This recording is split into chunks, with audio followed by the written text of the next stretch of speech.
the impact of COVID has been felt very strongly. From the Buddhist point of view, when we reflect upon it, COVID pandemic is a very multi-dimensional reality.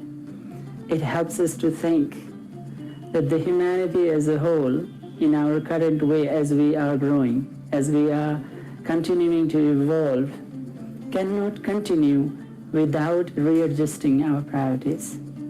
Our consumerist society, our insatiable demand and exploitation of all natural resources, as the experts have predicted before, will continue bringing pandemics and various environmental, ecological, as well as financial crises around the world.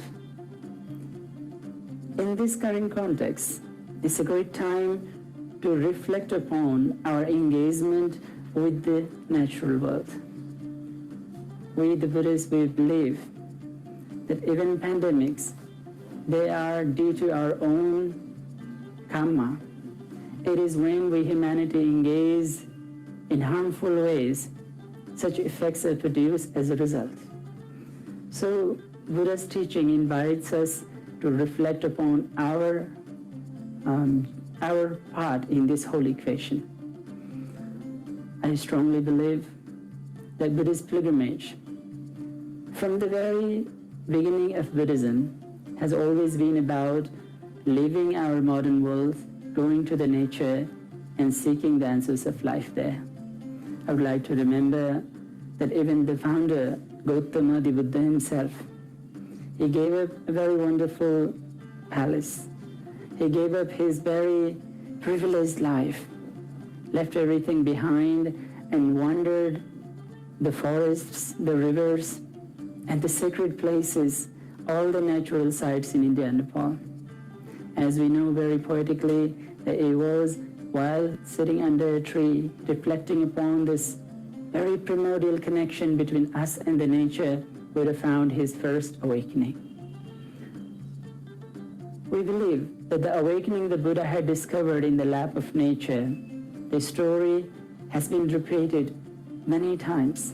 Many seekers, just like the Buddha, when they have traveled to these places, they have found awakening, they have found realization. We encourage you to come and join us in this journey while retracing the footsteps of the Buddha to visit the sites of enlightenment.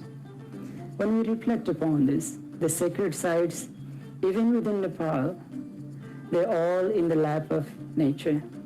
Some are the forests, some are located on the peaks of the Himalayas, some are located by the river. They're all located around in the natural sanctuaries.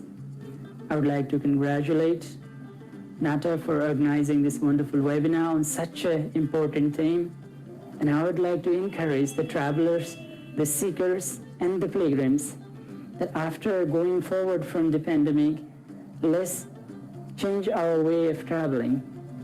Let's reflect and be mindful upon our ecological imprint on such places. And while we journey to these places, let's find meaningful connections. Let's make our future travels more towards understanding, to finding interconnectedness in all phenomena in nature, and in the due process, coming to discover just ourselves. I wish you all the best. May you travel and enjoy these sacred sites. Thank you.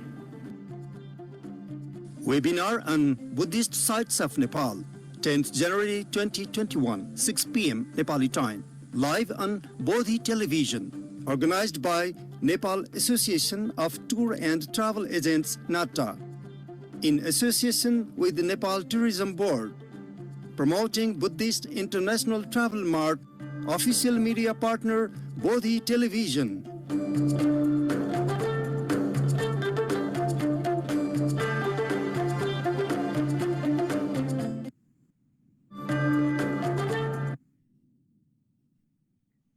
Thank you, Venerable Medya, for the wonderful message. All our well-beloved guests, ladies and gentlemen, welcome to webinar on Buddhist Sites of Nepal. Thank you for joining us this afternoon. Before we commence our program, we would like to request that you mute your microphone and turn off the video during the webinar. I'm Shraddha Chitri from Nepal Association of Tour and Travel Agents, and it's absolute pleasure of being your host for this event. We are exclusively live on Bodhi Television, our official television partner. We are also live on the Facebook page of NATA. Welcome to the webinar. Today is 10th January 2021. It is also a coinciding moment that on January 10, back in 2019, Buddhist International Travel Mart was commenced in Lumbini. However, the COVID situations got delayed for the next edition, but we will soon be back again with the second edition of BITM. Well, today, NATA, in coordination with Nepal Tourism Board, is organizing a webinar on Nepal's Buddhist sites with the motto of following the footsteps of Buddha for universal peace and prosperity. This webinar aims to showcase and publicize important Buddhist sites and Nepal's Buddhist tourism on the global platform. We are here to discuss together and will create and share in the future. We are honored to invite our special speakers, honorable diplomats, distinguished delegates of tourism industry, figures of tourism from different countries, Sri Lanka, Malaysia, India, Thailand, Philippines, Bangladesh, Singapore, European countries, US, UK, and many more. The participation from countries around the globe is incredibly motivating. We have our special speakers, Venerable Azhan Burin Titakusalo from USA, Venerable Matthew Ricard from France, Dr. Jeffrey Kotick from Canada, and Dr. Mattia Salvini from Italy. Without further delay, beginning with the webinar, I would like to request our President, Mr. Achut Guragai of NATA, for the opening remarks, and then we will have official inauguration of the webinar.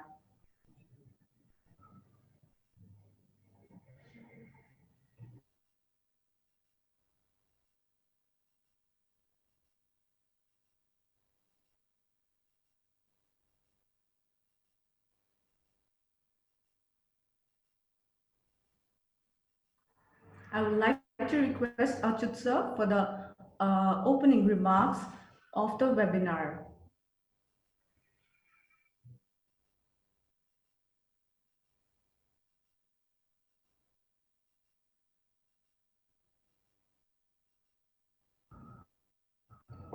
Before the remarks, we are now officially inaugurating the webinar by lighting the lamp. Our President, Mr. Achut Guragai, is lighting the lamp and officially inaugurating the webinar for today.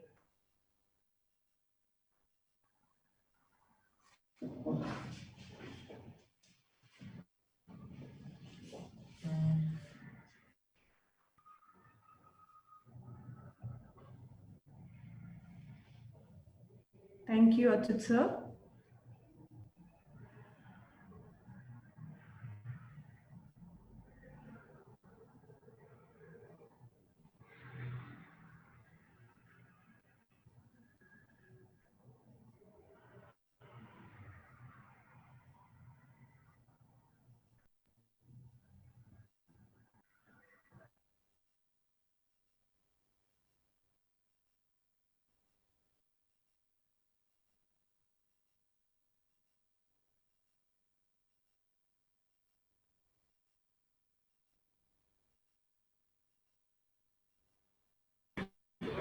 No.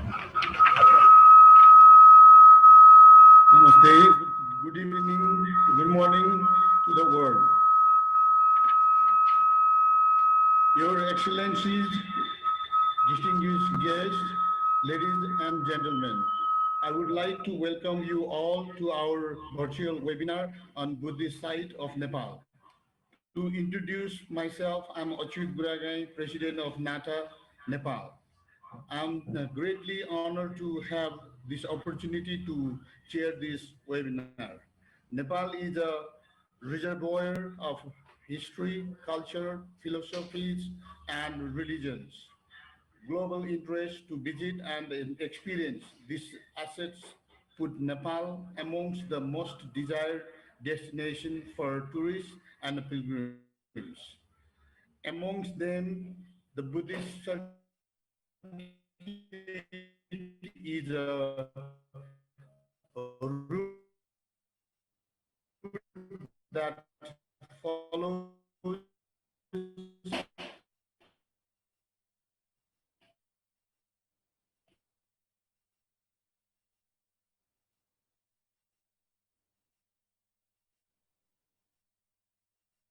as well as travelers always have their immense desire to travel to this iconic route.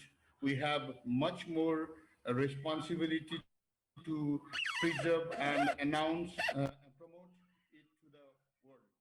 This webinar aims today to publicize important Buddhist sites and Nepal's Buddhist tourism on the global platform. We are honored to have our four important high-level Buddhist monks and scholars who will speak on the philosophical aspects of Buddha's teaching. I believe that discussion shared today shall help to reach a positive message and aspire to visit Buddhist site of Nepal at least once in a lifetime. The purpose of organizing this program today also marks the start of Buddhist International Travel March BITM 2000, initiated by NASA a year back in 2019. To conclude, I would like to urge every invited delegate to put forward your valued suggestion and assist us as possible, enabling us all to well maintain and signify Buddhist circuit to the world.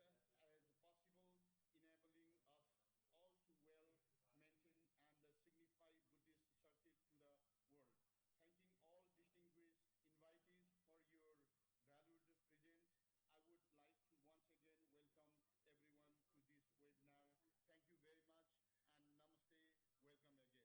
invitees for your valued presence, I would like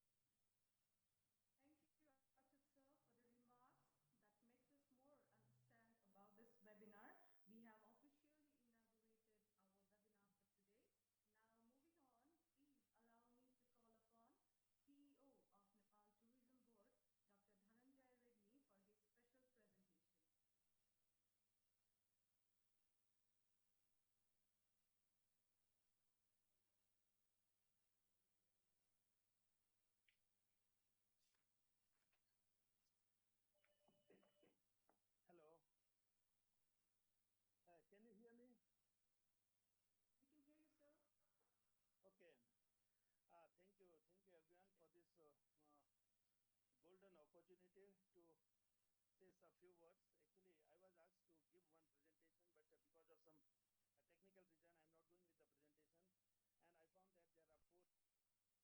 I'm not going with the presentation. And I found that there are four on today's virtual meeting, so I would not like to take a long time. I'm just going to put some of the small remarks about what Nepal Tourism Board is doing right now and how we are thinking about to moving forward. So the today's chair and the people who are listening to me, good evening. And the good thing is that Nepal, this Lumbini, about the Buddhism, focusing on the Buddhism and to promote Lumbini as one of the world famous destination. Nepal started the Siddharth Gautam Buddha airport few years back, and it is about to complete. And with the completion of this airport, we are expecting number of travelers from different part of the world. And I think someone has not muted themselves. Please mute, because I can hear your voice. So okay, so we are going to focus mostly on the four part. One, Lumbini itself. What we are planning is to focus on the Lumbini itself and the surrounding areas where we have many other sites to visit, which are associated with the Buddha and Buddha's life within Nepal. One is that. And secondly, because always the Nepal government is focusing on to give different type of taste to the visitors. So we are trying to increase the number of days to stay in Lumbini. So we are focusing on the national parks. Secondly, we are trying to join. Once you stay in the Lumbini, once you visit the nearby sites, which are directly related with the Lord Buddha, then we focus on the two national parks, one in the western part of Nepal from Lumbini and another in the eastern part. Eastern part is the Chitwan National Park, and in western part, the Bardia National Park. One is 136 kilometers away, another is around 206 kilometers. So we are trying to link up those two national parks. So the people who come to the Lumbini for the religious purpose, they can also visit these two national parks and can enjoy the natural beauty of Nepal. And at the same time, I mean, the wildlife of Nepal and the national parks, forest conservation, and the associated things, people can enjoy that. Second, we are going to focus on the hill stations. Nepal, Tarai, the Lumini itself is a quite warm place. It's in the lowland, Tarai. So it's quite hot during the summer. So the people who visit there after 1 or 2 days, if they really want to visit somewhere nearby hill stations, then we are going to put we are going to link the Lumini with the two hill stations. One is in Argakhachi, another in Srinagar in Palpa. So at the same time, many people who come in Lumini for Lumini, they can also go other sites like the Hindu religious sites. For them, we are linking up. In the western part is the Swargadwari, and in the eastern part there are the Devghat and Trimani. So these are the third thing that we want to link up with. And fourth and very important is that as soon as this airport is coming, the infrastructures, the hotels, the number of accommodations, I think are not going to be to support all the travelers. So we are focusing on the homestay on the first step, so that with the increase, so that people, the local people can also get the benefit, and the foreigners can also get know about the culture and the people who are living in that area. So these are the four things that we really wanna promote together with the new airport that is coming together, or together with the Lumbini. So just putting these four remarks, that how we are planning to promote Lumbini. We are not only thinking about promoting only Lumbini, but we are going to associate it with the 4 other products, so that we can do an integrated development of that whole area. So just saying this, I would like to say thank you for giving me this opportunity to give to say some words about what Nepal Tourism Board is doing, or what the Nepal government is planning to do. I would like to thank everyone, and thank you.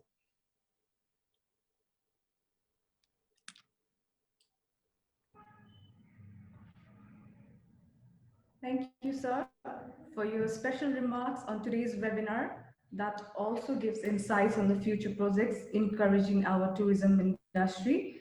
I would like to request our participants to mute your microphone and turn off the video during the webinar, so that we don't have much of the technical errors.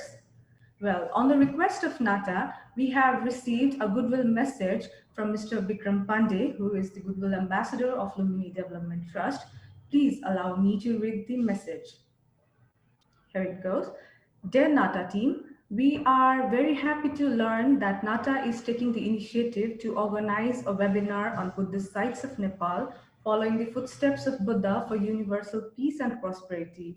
This is a very good step to showcase the Buddhist heritage sites of our country, to attract the global Buddhist tourists to visit Nepal. I congratulate Nata wholeheartedly for taking this big step. Buddhist tourism on the life of Siddhartha Gautam Buddha is an emerging new market for broader religious or spiritual tourism across Nepal and India. Nepal can take the necessary steps to promote the birthplace of Buddha, as well as the Tilaurakot Palace of the Sakya Kingdom, as the most important tourism products of our country, which should be promoted as the head start for all the Buddhist circuit tourism on Buddha's life from birth to enlightenment. First, sermon to Maha Parinirvana. Besides this, we also have the birthplace of Mother Maya Devi, Kudan, Gotihava, Niglihava, Aurora Court, Buddha Ganga River, Banganga, Mother Maya Devi maternity route, and the land of 3 Buddhas. Kamkamuni Buddha, Krakutsanda Buddha, and Sakyamuni Buddha as a unique and incomparable product of our country for Buddhist tourism in Nepal. I wish the webinar all success. Thank you, Nata, for taking these innovative steps in light of Corona slowdown. Many thanks. Vikram Pandey Kaji, Goodwill Ambassador, Lumini Development Trust. Thank you, Mr. Bikram Pandey, for the insightful message on the Buddhist sites and your best wishes. Now, we are going to have the ideas shared and have the discussions on the webinar on Buddhist sites of Nepal. We are entering now in the moderated discussion. Without further ado, let me introduce Mr. Mukunda Bista, who is a Buddhist practitioner and president of Byoma Kusuma Buddha Dharma Sangha, founded by the Vidyadhara Acharya Mahayogi Sridhar Samsir Rana. Mr. Bista has been practicing Buddhism under his guidance since 30 years. Please welcome Mr. Mukunda Bista, who will be our moderator for today's webinar. Over to you, Mukunda sir. Thank you, Shraddha. Namo Buddhaya, Namo Dharmaya, Namo Sanghaya. It's a great honor and privilege to have the opportunity to join this momentous occasion. First of all, I'd like to express my sincere gratitude to the four venerable speakers, Venerable Burin Thita Kusalo, Venerable Matthew Ricard, Dr. Jeffrey Kotek, and Dr. Mattia Salvini. Thank you for accepting our request and joining and sharing your words of wisdom in today's program. As all of us in this program are well aware of Nepal, which was already a popular destination for visitors around the world for its enchanting nature and the culture and adventure. And everybody knows that Nepal is a blessed country by nature because it had inside this small area, we have all four seasons, and climate varies from the tropical to the alpine. The altitude elevates from 60 meters above sea level to the highest point on Earth, the Mount Everest, 8,848 meters. And apart from the nature and adventure, one of the aspects not so much developed till now is the spiritual quality of this country. And Buddhism is foremost among other spiritual practices and sites also. So welcome to this webinar organized by NATA on Buddhist sites of Nepal with the theme following the footsteps of Buddha for universal peace and prosperity. And Nepal, especially the Kathmandu Valley, has always been very interesting and the main center of attraction for Buddhist enthusiasts, as well as the Mahasiddhas, because there has been many great Buddhist masters in Kathmandu Valley, and their contribution for further enhancing the precious teaching of Buddha is very praiseworthy. And we have several Buddhist sites in Kathmandu Valley also. And quickly, I would like to share you some of the prominent sites. Please, the three stupa, yes. All of us who has been in Kathmandu might have visited Swayambhunath and its legend and the vibrant culture and the uninterrupted rituals. The story goes to 91 years ago with the Buddhas, primordial Buddhas. And then we have Bodhanath, among the three prominent stupas around Delhi. Everybody know about it, who has been Kathmandu. And also now Namabuddha. Very few Buddhist visitors visit this site, Namabuddha. So these three stupas are prominent sites among other Buddhist sites highly revered by the Buddhist visitors in Kathmandu Valley and around Arpa Kesava. And some of the important sites, interesting to especially to the Mahayana and Vajrayana practitioners, is the Asura cave in Pharping. This is the Asura cave where Guru Padmasambhava was enlightened. He mastered the Vajrakili practice in Arpa. And this is the handprint of Padmasambhava still intact after he came out from the cave in Arpa. And this is the Yangleshwara cave, where Guru Padmasambhava also did practice here. And this is Rikeswar. This place is mentioned in the Varsalam cell also, where Guru Padmasambhava come to this place for meditation, and there was shortage of water, and he hit the rock with his furba and pressed spring water gushed out from here, and this is a very rare site. And this is Marathiraka, where Guru Rinpoche did the Amitayus practice. It's a very popular destination, not only for Buddhists and for Hindus also. So this Nepal and Kathmandu Valley has very significant Buddhist sites for the interested persons, not only for Buddhists, for other people also. So with these words, now without further delay, I apologize for that we are lying behind our schedule. So may I request Venerable Burin Thitakusalo to enlighten us talking on Lumbini, the fountain of world peace, and may I have the opportunity to have a brief introduction of Venerable Burin. He's also popularly known as Monk Burin. He's Executive Director of the Middle Way Buddhist Foundation, New York, USA, USA-based educational NGO. Welcome, Azan.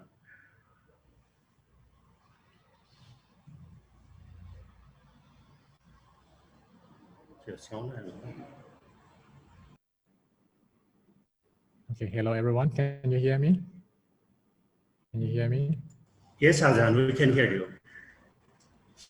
Okay, first of all, I'm honored to be one of the speakers in this event, and thank Mukunda for inviting me to share my thought about Buddhist sites in Nepal. I really want to share with everyone about Lumbini. Originally, I'm from Thailand, but in the last 3 years, I moved to New York. So I run the nonprofit global educational organization called the Middle Way Meditation Institute based in New York. And with that experience, I just realized how people in the capitals of the world really value Buddha teaching. And many ones of you might be aware that there's a International Vesak Day. Yeah, there are many teachers, spiritual teachers around the world, but United Nations see the value and recognize Buddha teaching as an International Day of United Nations.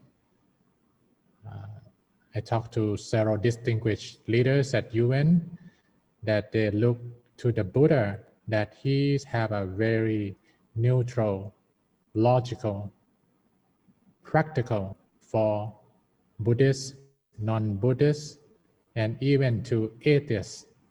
Yeah, very open.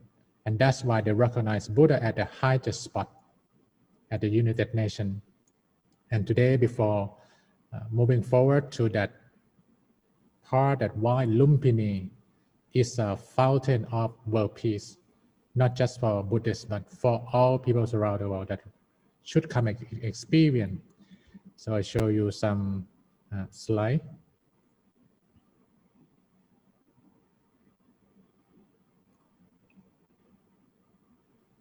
Okay, Lumbini, the fountain of world peace. I guess the slide come up, right? You see. So this is a place, a very important spot.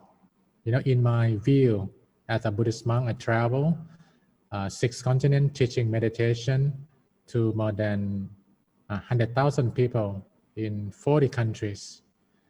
This might be one of the brightest spots in the world because it's a place where Siddhartha Gautama was born into the world. I have a chance to personally visit this place in 2019. There is the mass novice ordination in Lumbini, and my monk friend Tavaro Pante organized, and he invited me that let's come. We would like to celebrate Lumbini not only for Buddhists but for all people around the world. So I traveled to Nepal and I visit Lumbini for the first time in 2019. That is the picture, me, and then offer some donation from US and friends from around the world to support the mass ordination, novice ordination in Lumbini. And I really want to encourage Buddhists, non-Buddhists, anyone who loves the beauty and the practical guideline laid down by the Buddha to come and visit Lumbini. Why? I have a chance to go inside and meditate.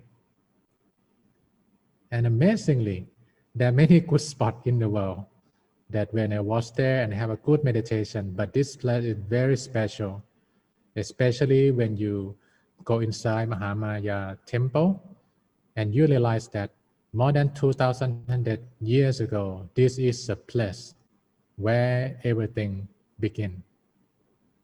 And you feel so humble by that everything starts from this spot. I sat down, I closed my eye, I meditate. It's go to very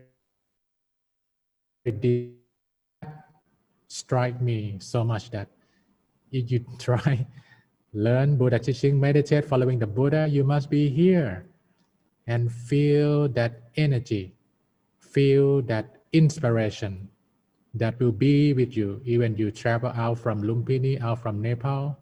But that encounter with the spiritual transformation at that spot will be with you anywhere in the world. It's like a holy experience, spiritual experience. I'm very impressed. And no doubt, Lumbini is the fountain of world peace.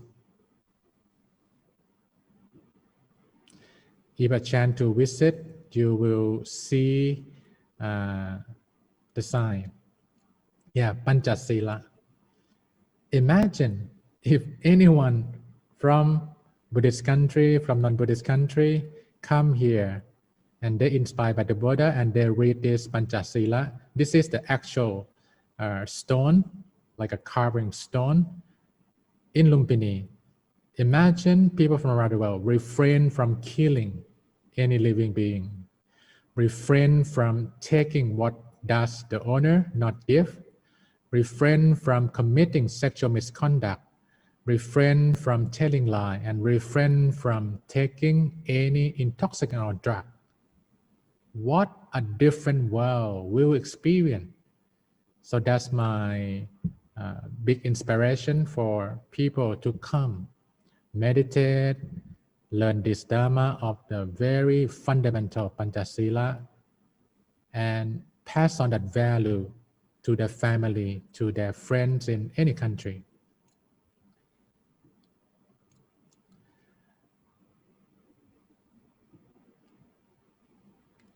Okay, I would like to jump a bit from Nepal back to New York and show you that why Lumbini must be highlighted worldwide. This is Professor Jeffrey Sachs. He is a special advisor to UN. I'm sure Venerable Matthew Ricard met him several times because Professor Sachs mentioned about Venerable Matthew Ricard to me, and I'm delighted that we joined stage today. And he said, if the goal of all government around the world is just GDP, making money, he said that's the wrong direction, because there will be a lot of inequality, poverty. The rich get richer, the poor get poorer. Yeah, because things not designed equally. But he learned Buddha teaching. He's not Buddhist, but he's open to learn. And he found out that Buddha gave a very radical teaching about equality, about Dharma, about it's not your surname, it's not where you're from, but what you do, what action you really did in the world, really tell who you are. So he shared with me that he visited to Bhutan and come up with the ideas that now we need to set the goal of UN to be happiness and well-being, not just money. So he come up with groundbreaking World Happiness Report that you heard about it, right? Every year the report come out, which country is the happiest countries in the world. And it seemed like the big GDP country, they doesn't get too much good spot. And he said US is going down and down. A lot of money, but very little happiness, more and more. And you see what happening recently in Congress in USA. I think they need to rethink the biggest militaries in the world, the biggest technological advancement. How come that very unusual standards of living happen? So he encouraged me that right now at UN, there's the tool that any country could take to make their country happier called positive education. It comes from psychology. But he discussed personally with me, oh, Venerable, from what I study, Buddha has much more depth, understanding about human mind, much more than Freud. If the whole world can understand about attachment, detachment, we can really transform our world. And he encouraged me that why not you bring Buddhism match with world-class education like human intelligence and come up with something groundbreaking that how the whole world will learn Buddha teaching. So I coined the term inner peace education. Buddha Dharma and human intelligence come together.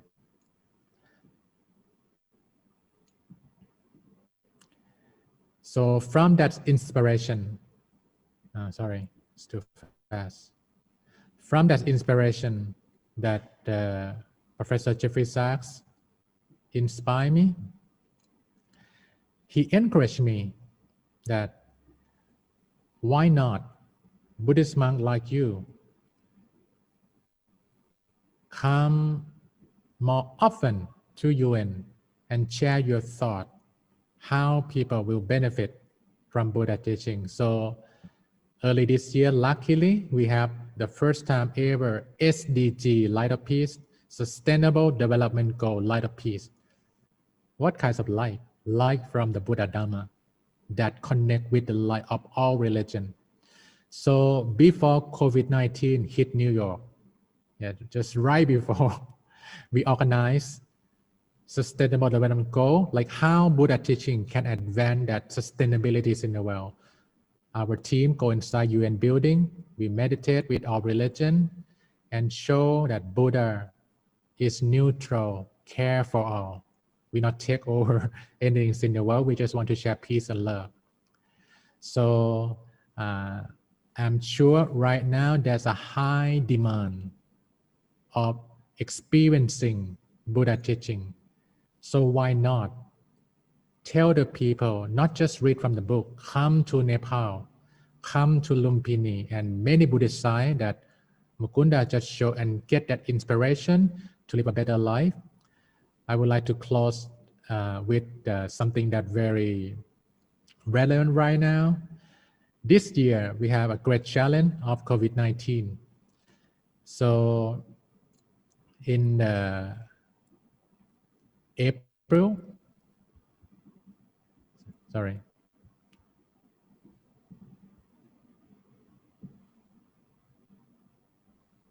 Okay.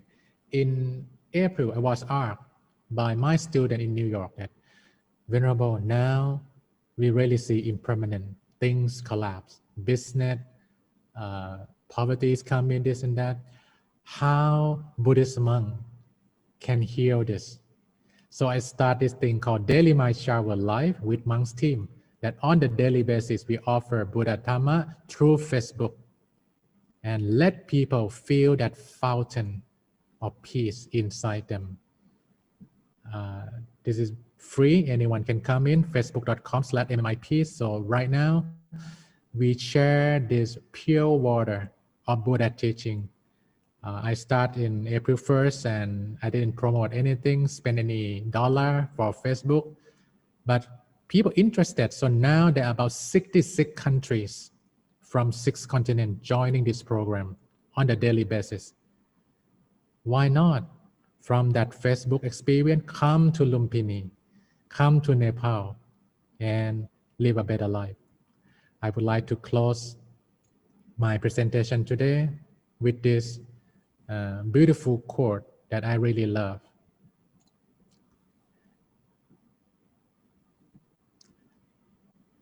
It's an old saying, if there is light in the soul, there will be beauty in the person. If there beauty in the person, there will be harmonies in the house. If there is harmonies in the house, there will be order in the nation. If there is order in the nation, there will be peace in the world.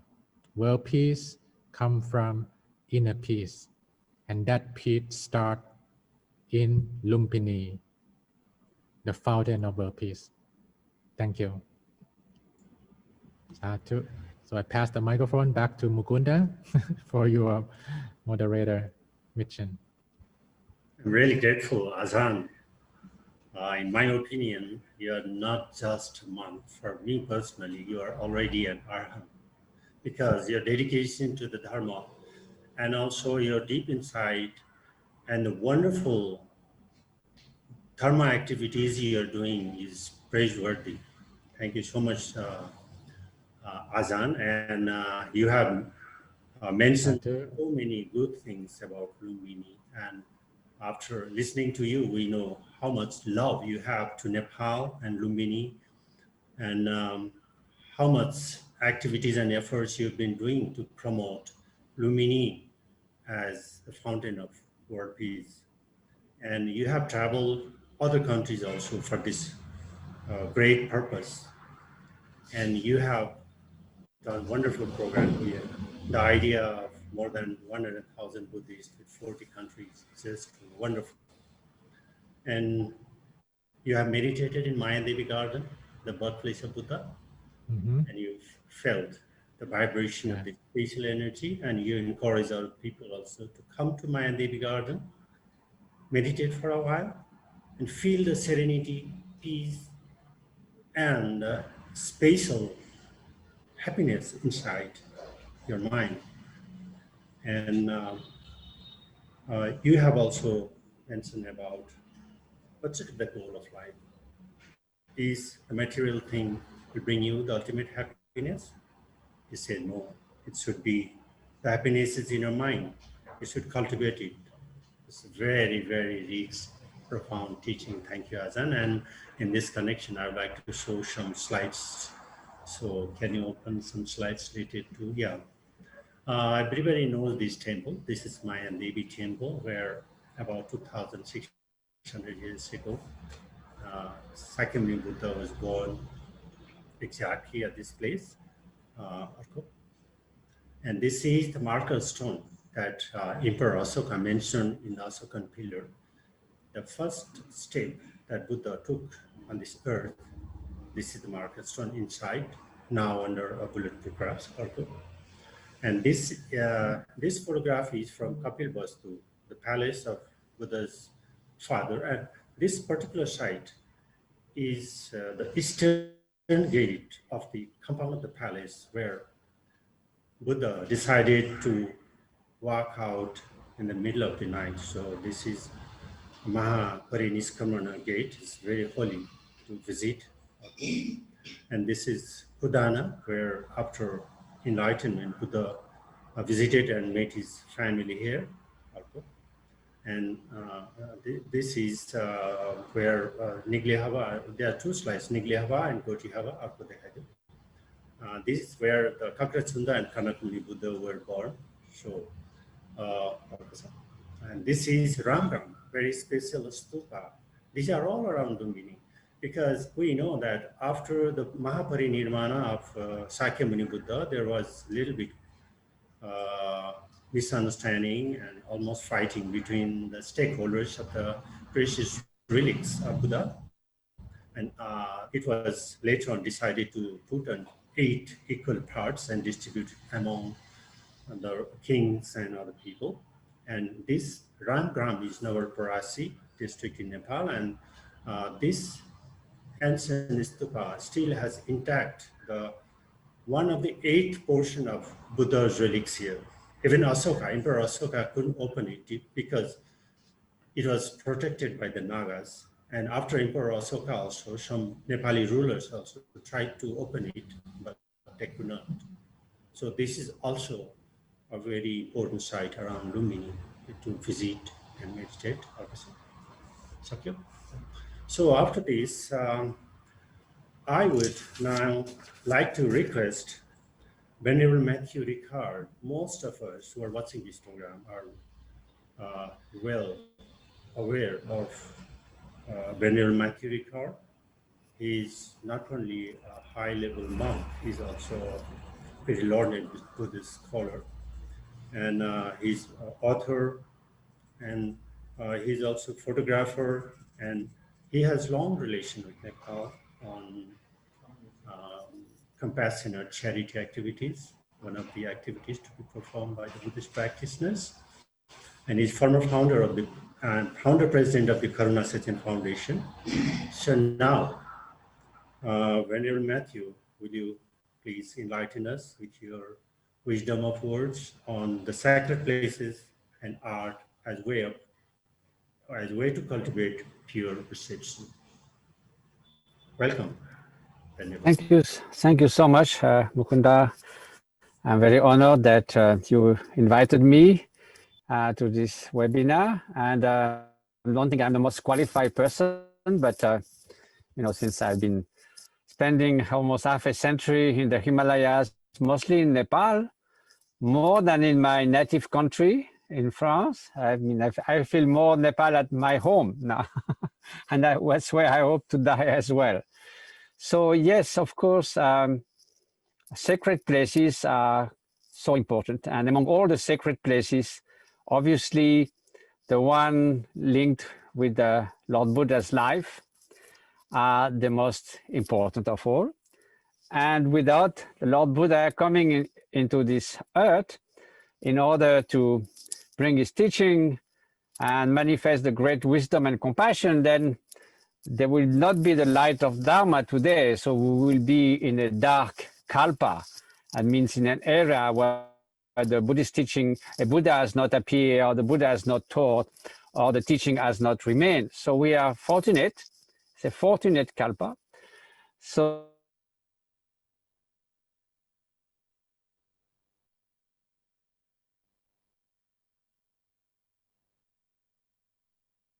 but whenever I go to one of those sacred places like Lumbini or Bodh Gaya, and I witness so many devotees, meditators, thinkers, philosophers, those who know Buddhist philosophy or practice, or simple persons who from the heart have this confidence in the depth and the value of the Buddha's wisdom, and gather together for hours near those sacred places. I'm just amazed that, usually people gather to watch a football match or to watch a singer or for different kind of events, but or also you celebrate emperors and conquerors who, like Alexander the Great, but to have people gathering in vast number because 2,500 years ago, someone within himself, within his mind stream achieve enlightenment, which is something purely at the level of the mind.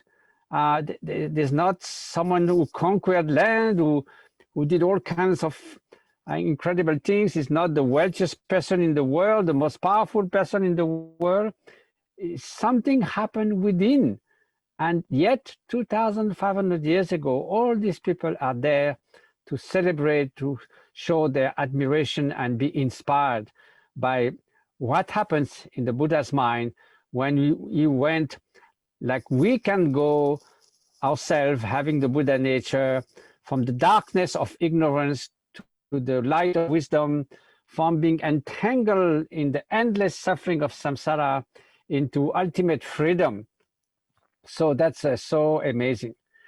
And yes, the sacred places, not only there is a deep connection because it sort of makes so alive and vibrant the presence of the Buddha or the presence of Padmasambhava in the places that you mentioned, Mukunda, or even in Nepal, there are also many sacred caves where great hermits from the past have spent years meditating, like Milarepa in the 12th century. And if you go there, of course, the teachings, the presence, the memory, whether it's the Buddha, Padmasambhava, or the great realized beings,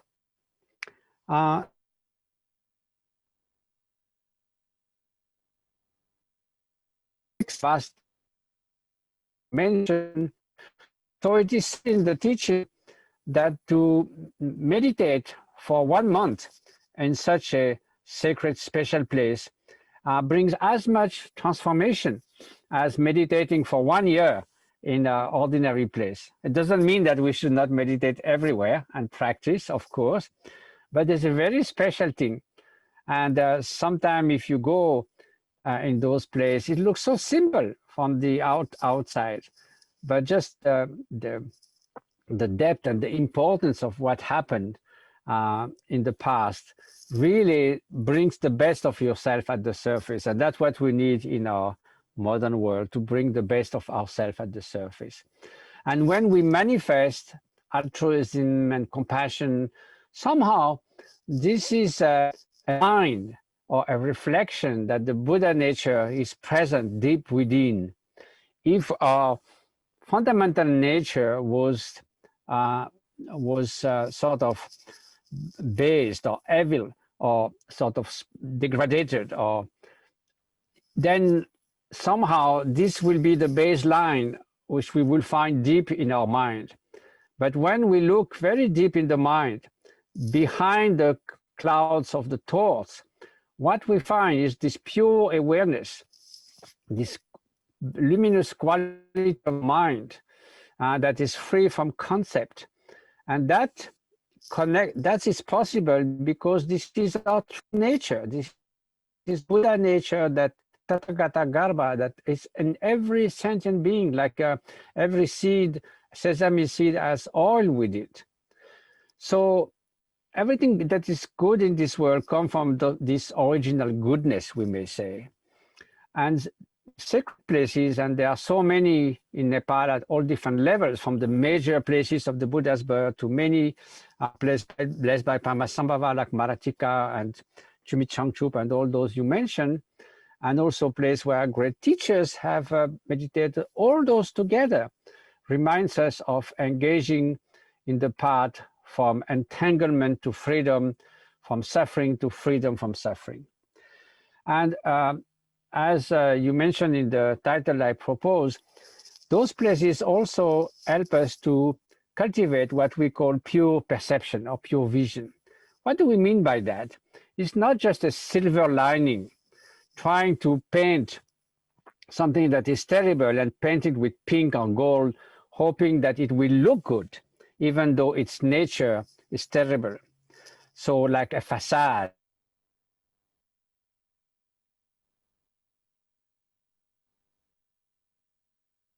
In nature. You is recognize the infinity of phenomena, and how is that? is that when, say, if you think of the Buddha's enlightenment, and then there's nothing ordinary for an enlightened mind. It is said in the teaching that if you go to an island, everything made with gold, even you look for ordinary, the Buddha, what Buddha apprehends sentient beings and the world. This perfect purity means that everything takes place within the Buddha's wisdom, the Buddha's infinite knowledge, and everything that emerges out of that will be compassion, loving kindness. Every gesture, even if you say the Buddha raised his hand, it benefits sentient beings. So if we recognize that all phenomena appear, yet devoid of intrinsic existence, they don't have the solid reality that we ascribe them, that makes us to grasp. And if we grasp, then we have attraction, repulsion. From then, all the other poisons of the mind, like hatred, excessive desire, lack of discernment, and arrogance and jealousy will take place, and the 84,000 afflictive mental cells, 84,000 poisons, and then endless stream of suffering. But if we recognize that all phenomena, without exception, are devoid of solidity, they manifest, they appear, but although they appear, they are void of solid existence. So that helps us to, it's a kind of way we call pure vision, is to see reality as it is. And sacred places help us to cultivate that.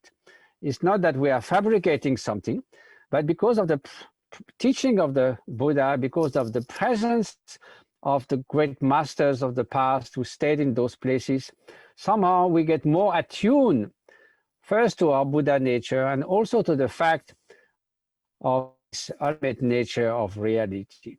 So in a way, we cultivate a place where somehow we can see everything as being filled. So certainly the sacred places, all the special holy places of the Buddha, enlightenment, where he turned the Dharma, where he perfected, and so forth, where he re-entered the Sangha, and so forth, are very, very special. But in the end, to experience sacred art, and we see how much sacred art has been blooming in Nepal for centuries and centuries. It's also a support for cultivating this pure vision.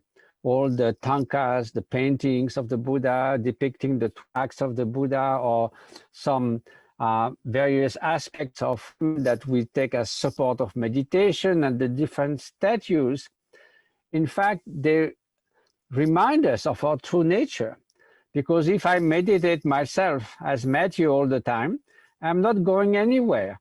If somehow I try to visualize the Buddha in front of me, or visualize myself as a wisdom deity like the Buddha of compassion and so forth, then it helps to bring at the surface this Buddha nature.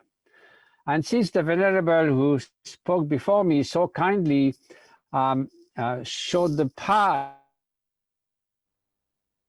obviously we are in a time of great uncertainty, but the Buddhist teaching has equipped us with that, because we know that everything is impermanent. We know that everything is interdependent. And if we start messing up with our environment, for instance, then consequences will follow. And if we notice that the last 20, 30 years, all the viruses that have been damaging also to human health, from AIDS to Ebola, to the SARS, to the swine flu, to the avian flu, to the COVID now, they all came from unhealthy relationship with other species and with nature, either through industrial farming, like the avian flu and the pig's flu, or by encroaching natural habitat of wild species like AIDS, Ebola, and possibly now the COVID. So it shows an unbalanced relation within this interdependence, a lack of concern, lack of respect. So what the Buddha is teaching shows us is we should cultivate non-violence to human beings, non-violence to animals, and non-violence to the environment. So in that sense, it is when we take refuge in the three jewels, when we take refuge in the Dharma, we give up willingly harming any sentient being. So that includes, of course, other species. There are 8 million other species who are co-citizens in this world, and we instrumentalize them too much.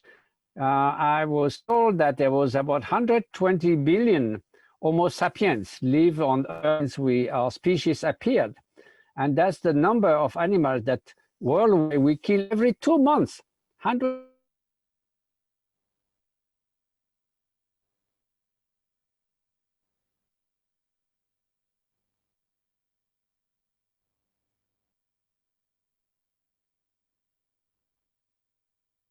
of this as global. We cannot just be happy in our little corner as a separate entity, thinking they can be happy, have nothing against others' happiness, but it's not my job. And so that's why we need also to be engaged in the world. That's what we try to do in Nepal with Karuna Sechen. We help almost 100,000 people every year in the field of health and education and emotion. And similarly in northern India, especially around Bodh Gaya, the place where the Buddha achieved enlightenment. And altogether, we helped more than 10,000 people every year. So that's basically trying to transform self through the Buddhist teaching in order to become a better person, in order to serve others better. So that's really the goal. If we just cultivate compassion and don't apply it,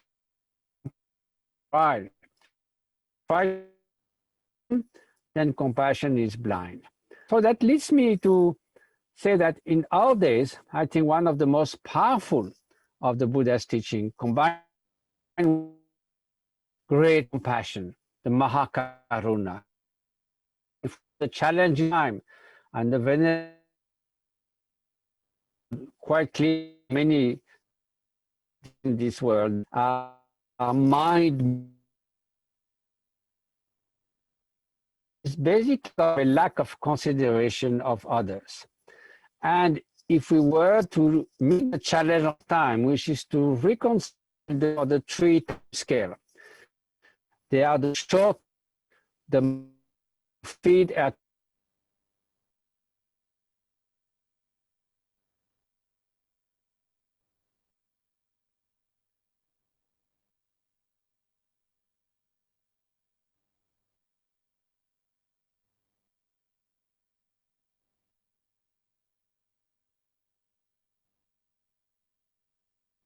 well-being, happiness, having a meaningful life.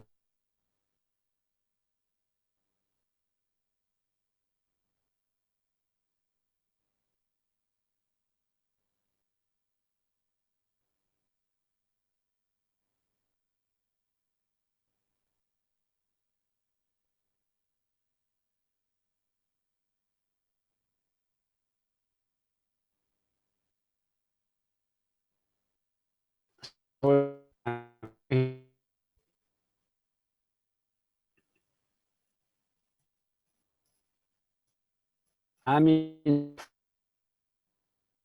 yeah.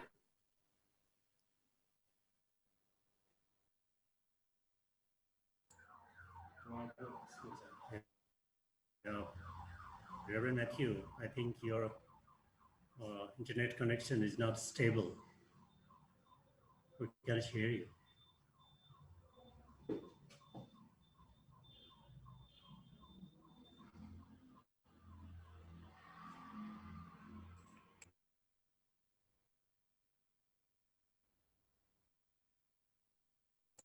So we'll reconnect again to, oh, he's here now. Okay.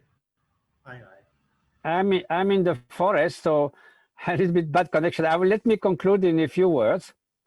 So I think that compassion and altruism also for the long term, that means the fake, the generation selfishness will not do the job. If we don't care about future generation, then there's no environment problem because we don't care, won't be there.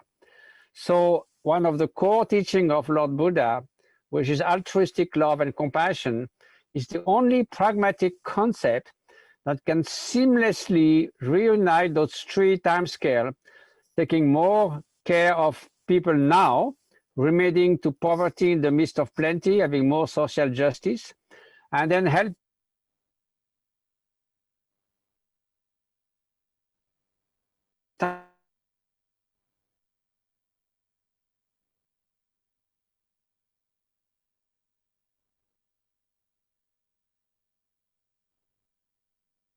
we can see how relevant the Buddha's teaching are today, both interdependence and consideration of others, with discernment and wisdom. All those ingredients is exactly what we need to build together a better world. So thank you so much for this wonderful gathering. And I hope that together in Nepal and elsewhere, we can contribute to the good of humanity and be a good person in a better, more altruistic and cooperative society. So thank you so much. Thank you so much, Venerable Matthew. And we're really grateful for your very deep insight on the core teaching of the Buddha and also your love and compassion to Nepal, the wonderful and powerful Buddhist sites. So, we learn a lot from you tonight. Like you have correctly mentioned that you have to be connected with the Buddha nature. Every one of us has the Buddha nature inside us. And we should not spend our precious life in the darkness of samsara, but try to attain the light of wisdom that 2,600 years ago, the Sakyamuni Buddha taught to the entire world. And you have mentioned about the sites, the important sites of not only Sakyamuni Buddha, but other great Mahasiddhas also, Guru Padmasambhava and other great Mahasiddhas of the past. Everyone can visit, like you say, and meditate upon it. Just don't visit outside and you will miss the real energy vibration if you do. Yes, you're right, correct. And when you meditate there, you don't need to be a Buddhist. You're correct again, because when you go meditate, then it will reflect, it will manifest the true Buddha nature inside your mind, heart, because it will manifest compassion, reflect the Buddha nature, and it can be applied in your daily life also. The Buddha nature of pure awareness, the luminous mind that each of us has inside us, free of concept. That's the Buddha nature, or the Tathagata Garbha. You have rightly mentioned it. And like you said, if we miss this opportunity in our precious life, it will be like visiting an island full of gold, but returning empty-handed. If you don't realize the purity of mind in this precious lifetime, yeah, and the happiness, the real deep happiness, comes not from the materialistic world, but from the Mahakaruna, the great compassion, serving others that you are doing. We must learn a lot in the days to come also. And we have to stay away from the poisons, 84,000 poisons inside each of us that you have mentioned. And that will lead us to endless suffering life after life if we don't realize the nature inside us and try to cultivate it. We should keep away ourselves from the feeling of solid existence of phenomena. For this, visiting the sacred Buddhist power places, or like you rightly mentioned, even the Buddhist objects, any kind of art or object can be an object to meditate upon and come closer to your nature of mind, because all these sacred places in the past where the great Mahasiddhas has achieved Buddhahood is, of course, very special. And in this connection, I would like to mention briefly about the burials that I think is related to your deliberations, because all of us know that Guru Padmasambhava emphasized that long after in the future, no, in future, some evil forces will, due to the atrocities, the Buddhist practitioners will flee their practice places, and they will go to the southern part of the Himalayas. And he prophesied also that the Tetons or the treasure revealers in future will reveal these power places for the future Buddhist practitioners to visit these bayous and meditate on these sacred places. And till now, there are 7 well-documented bayous. Among them, five of them are in Nepal. Kimolong, or the Happy Valley, is in Gorkha, between Ganesh and Manas Himal. Namagoda Agam, or the Hidden Land, is in Langtang Valley in Rashua. Yelmo Gangirawa, also in Yelmo, Helambu, that's in Shindap also. The Rolbo Kandoling, or the Sanctuary of Playful Dakinis, is on the western side of Khumbu. And Kempoling, the Valley of Full of Artemisia, is in Sangkwa. The remaining 2, Pemako is in southeastern Tibet, and Demozong is Sikkim in India. And like you said, every Buddhist arts also could be an inspiration to cultivate your Buddha nature. And Nepal, especially the Kathmandu Valley, is popular for these Buddhist arts and crafts. I would like to request your permission to quickly show some examples. This is the Kathmandu Valley has been very popular for metal, stone, and wood carving since centuries.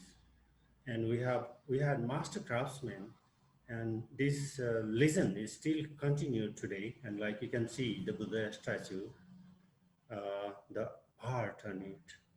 Next. This is also Buddha statue, metal craft. This is green Tara, very beautifully crafted. And this is a mask of Mahakala, a metal craft, example of a wonderful metal craft. Next. And this is also mandala metal craft from the Buddhist artisans. And this is stone craft, making of a chaitya or a stupa. And this is also a stupa in one courtyard. And this is wood carving, a beautiful torana. And it's put on the upper side of the main entrance of the Buddhist temple. And this is the craftsmen, the Buddhist families working on the metal craft. And this is an example of the exotic wood carving. This is from Patan Palace, the Sundari Chowk. And this is Thangka, one of the Thangka. Thangka painting is also very famous in Kathmandu Valley. This is an old Thangka painted many years ago. And in Kathmandu Valley and also in Himalaya, there is performing art, Buddhist arts. This is an example of a Charya dance from the Buddhist practitioner. Okay, with these words, I'd like to express once again deep gratitude to Venerable Matthew. I know you are not a monk, you are a bodhisattva. Now, with these words, I would like to invite Dr. Jeffrey Kotiak. He is a professor in British Columbia, University of British Columbia, Canada, and he will speak on medieval Chinese interactions with Nepal.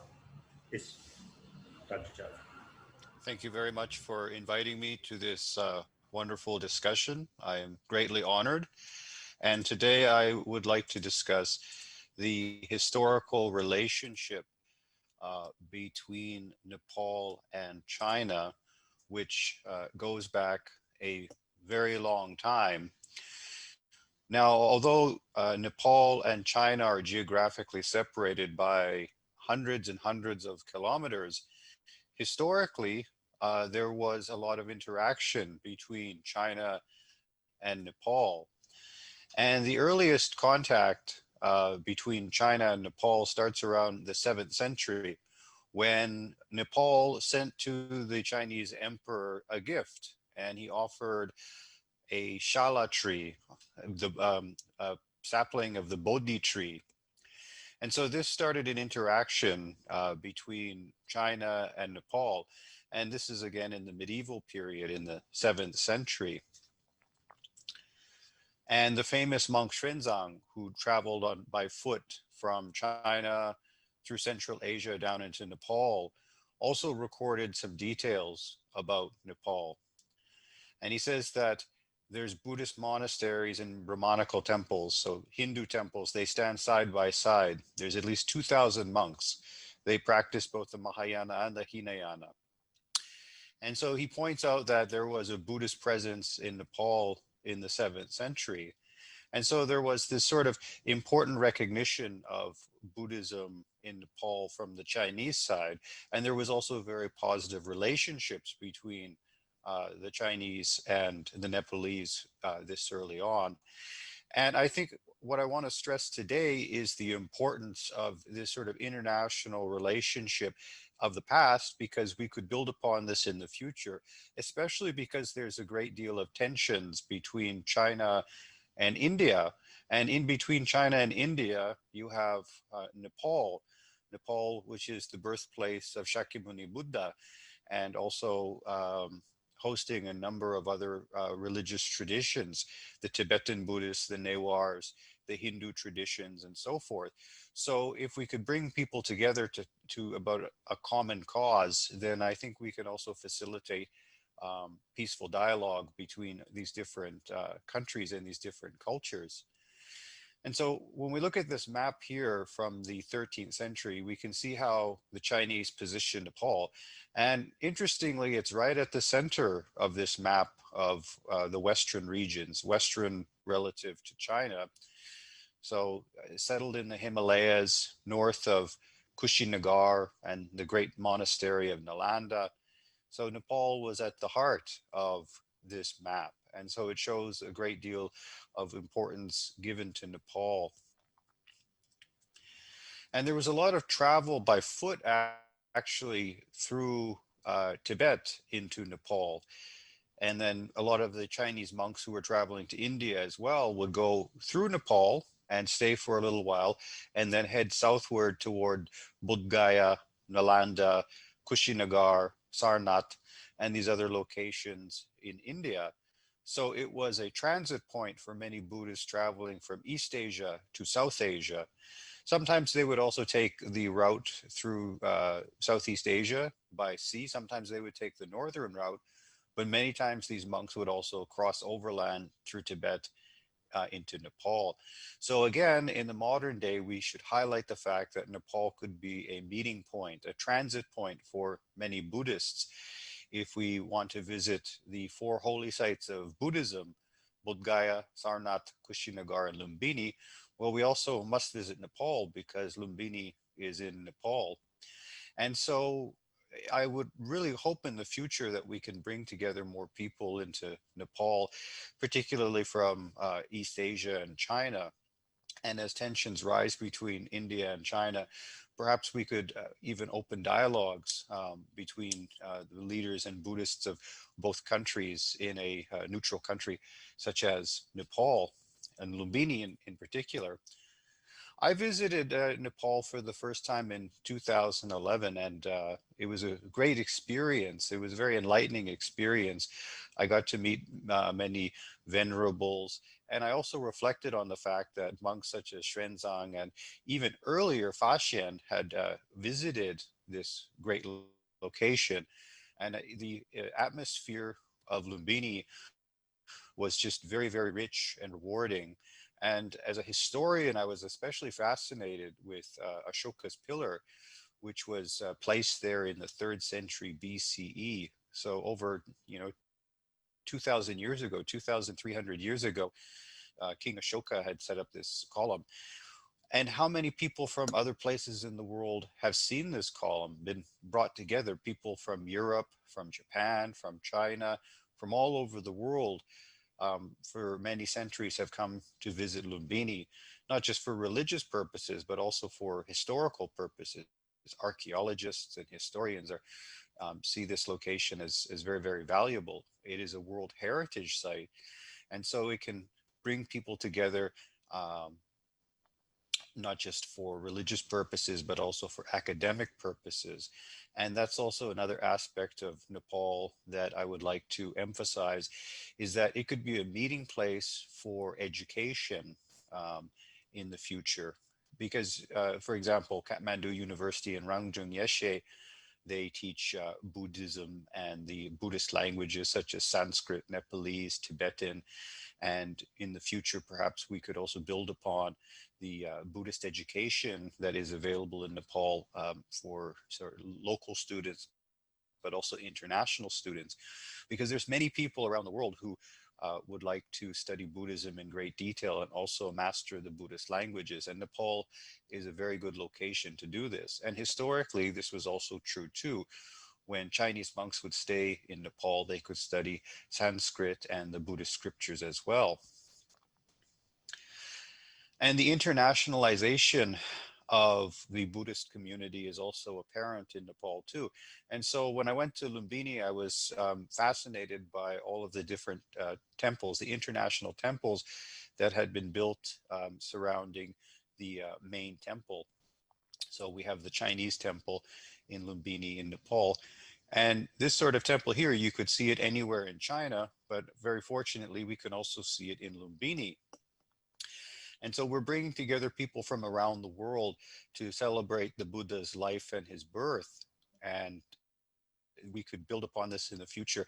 And again, like I said, bring together people to dialogue, communicate, and resolve disputes. And also just to demonstrate to the world that you can bring together all these different peoples from Buddhist cultures and they can peacefully live together. And so that's one of the gifts that Lumbini has given us.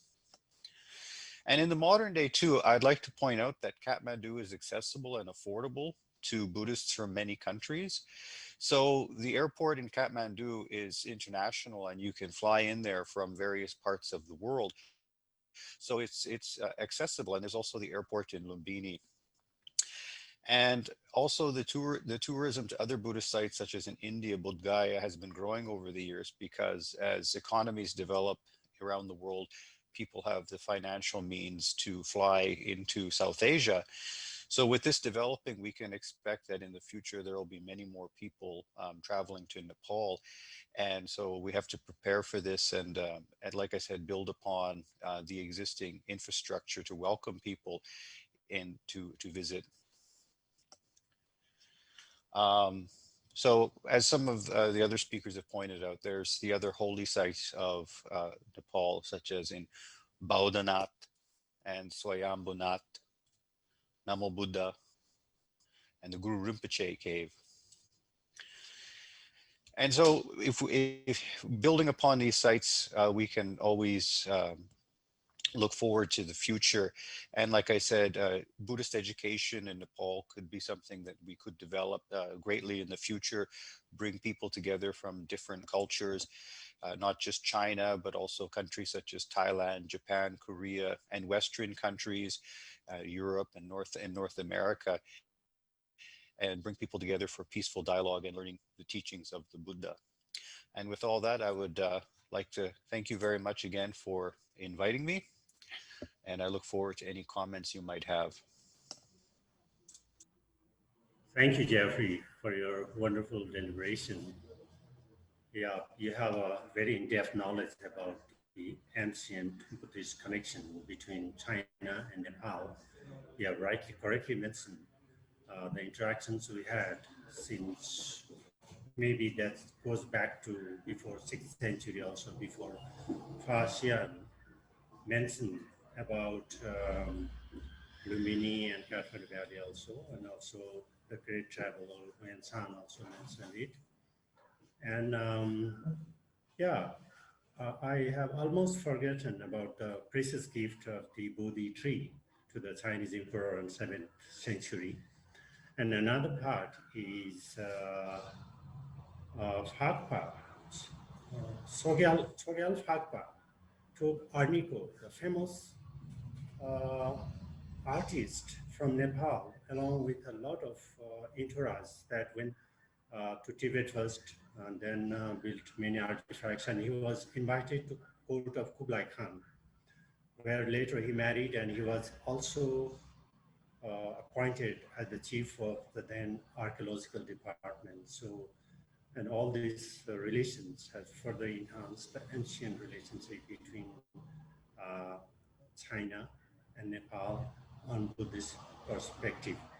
And you have rightly mentioned that in modern day also, there's a lot of perspective to have a strong bond between the Buddhist community of Nepal and China, because the two communities can come together on different Buddhist areas like learning Sanskrit here, and also the Nepalese scholars can go and explore the vast Buddhist texts that are well preserved in China. And like you mentioned, Nepal, especially the Kathmandu Valley, has always been a transit point for the great Tibetan masters while traveling to Nalanda, Vikrashila, Tachishila, Adantapuri, Sompuri, all those magnificent Buddhist universities in the South Asia that then, Bharat Barsha, not probably India like this, but Bharat Barsha. And also they return after a lot of, they gain wisdom and enlightenment, they return back and they stayed in Kathmandu Valley.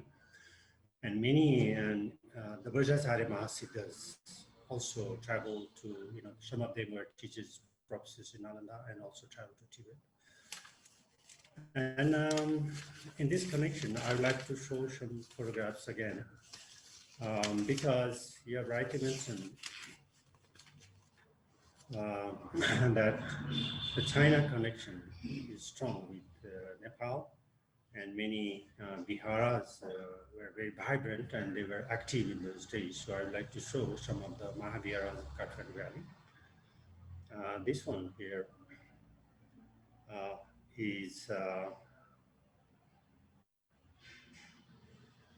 the famous Golden Temple, or the famous Golden Temple, which is in Patan. And this is very significant in your presentation, because in these days also, a lot of people from mainland China visit here, meditate, and they are regularly donating for the Buddhist rituals here.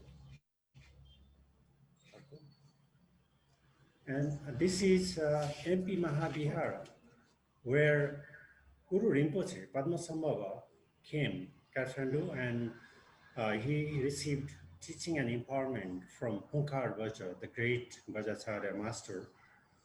And it is important to note that he had two consorts from Kathmandu Valley, Kalasiti and Shakya Devi, as one of the four major consorts in his Vajrayana practice. And Hunkar Vajra was considered one of the 5 principal teachers by Padmasambhava. And this is Ratnakar Mahavihara, where Marpa came and stayed here, meditated up, and practiced Anutara Yoga Tantra from Pindapa and Chitharpa.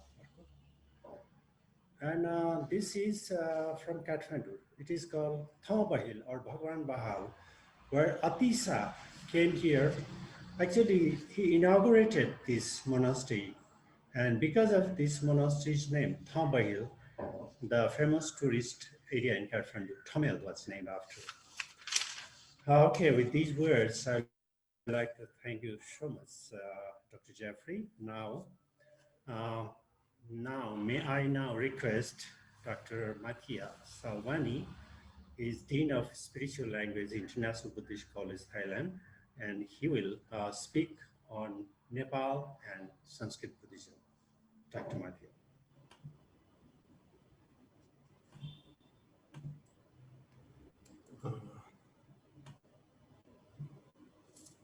Thank you, Mukundaji. Jyoti Rupaya Chaitanya Rupaya Bhavate Namaha Anadi Nidhanaya Shri Datre Pranavarupine.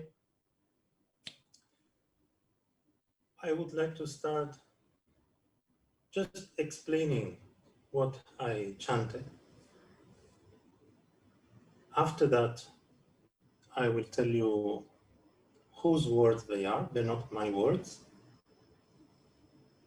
And why I chose to chant this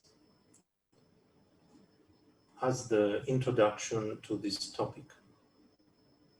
Jyoti Rupaya.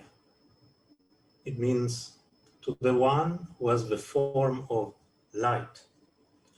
So today we started by lighting a lamp, and Ajahn Burin also described Lumbini as the brightest spot on earth. And Venerable Matthew, when talking about Buddha nature, mentions the luminosity of the mind. So we can understand this word in different contexts.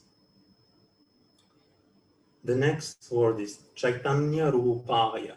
It means to the one who has the form of consciousness.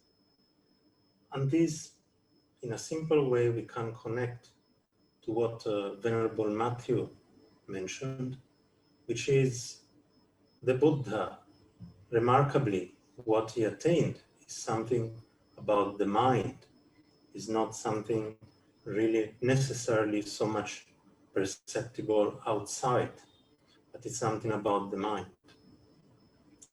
Anadi Nidhanaya. It means without beginning and without end.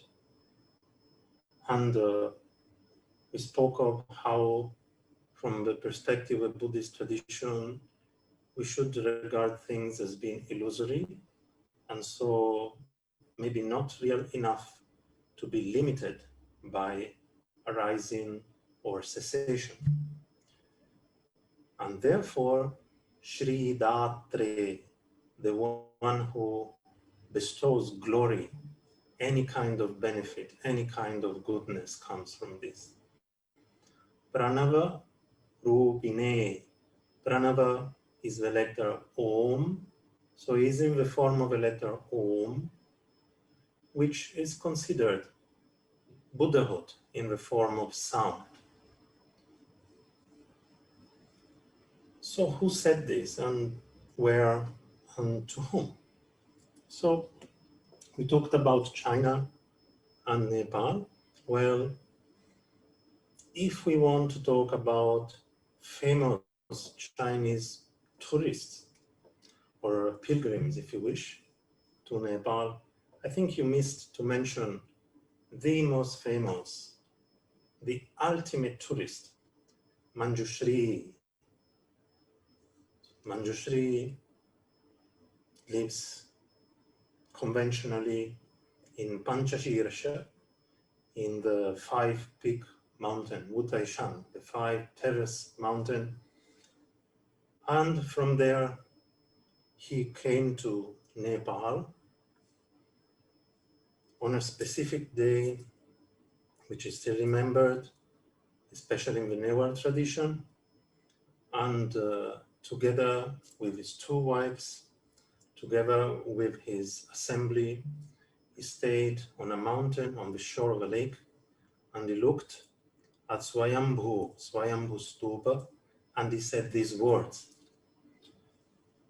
So these are the words of one of the most illustrious primordial tourists to Nepal, and they happen to be in Sanskrit.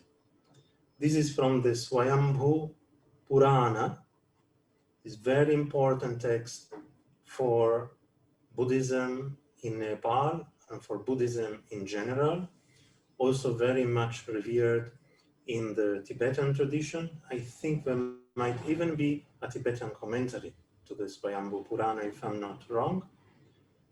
But much of the sites, we're talking about Buddhist sites, many of the very important sites in the Kathmandu Valley are actually determined by what is said in the Swayambhu Purana. So in this sense, I think that Nepal is such a crucial place in terms of Sanskrit Buddhism. Sanskrit Buddhism then finds its expression in translation too, namely in the Tibetan tradition and in the Chinese tradition, both of which maintain some relationship to Sanskrit. And I feel that it can be used to give more value to the sites and to the experiences of those pilgrims who decide to come to Nepal.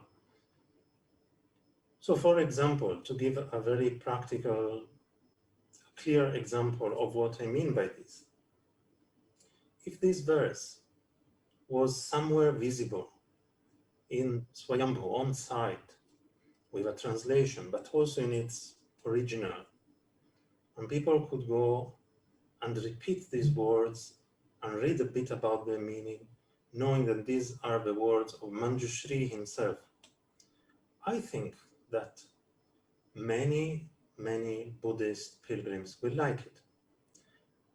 This practice exists where I live in Thailand. I think Ajahn Budin will know this very well. So for example, if I decide to go and visit Luang Por Tuat, this very famous southern Thai monk and bodhisattva, he has a huge statue, very famous in Thailand, near Hua Hin. So if I decide to go there and I don't know about Luang Por Tuat, I still can go there, and then I look at the site, and somewhere there will be the special prayer for Luang Por Tuat. And when people go there, they make an offering to this big statue. They also repeat the words which are written there. Similarly, when people go and pray, sometimes to Brahma or to Ganesha, or when they go and pray to a particular Buddha, sometimes a short prayer is made visible, and everyone knows that they can repeat it to make a felt connection to that particular sacred site.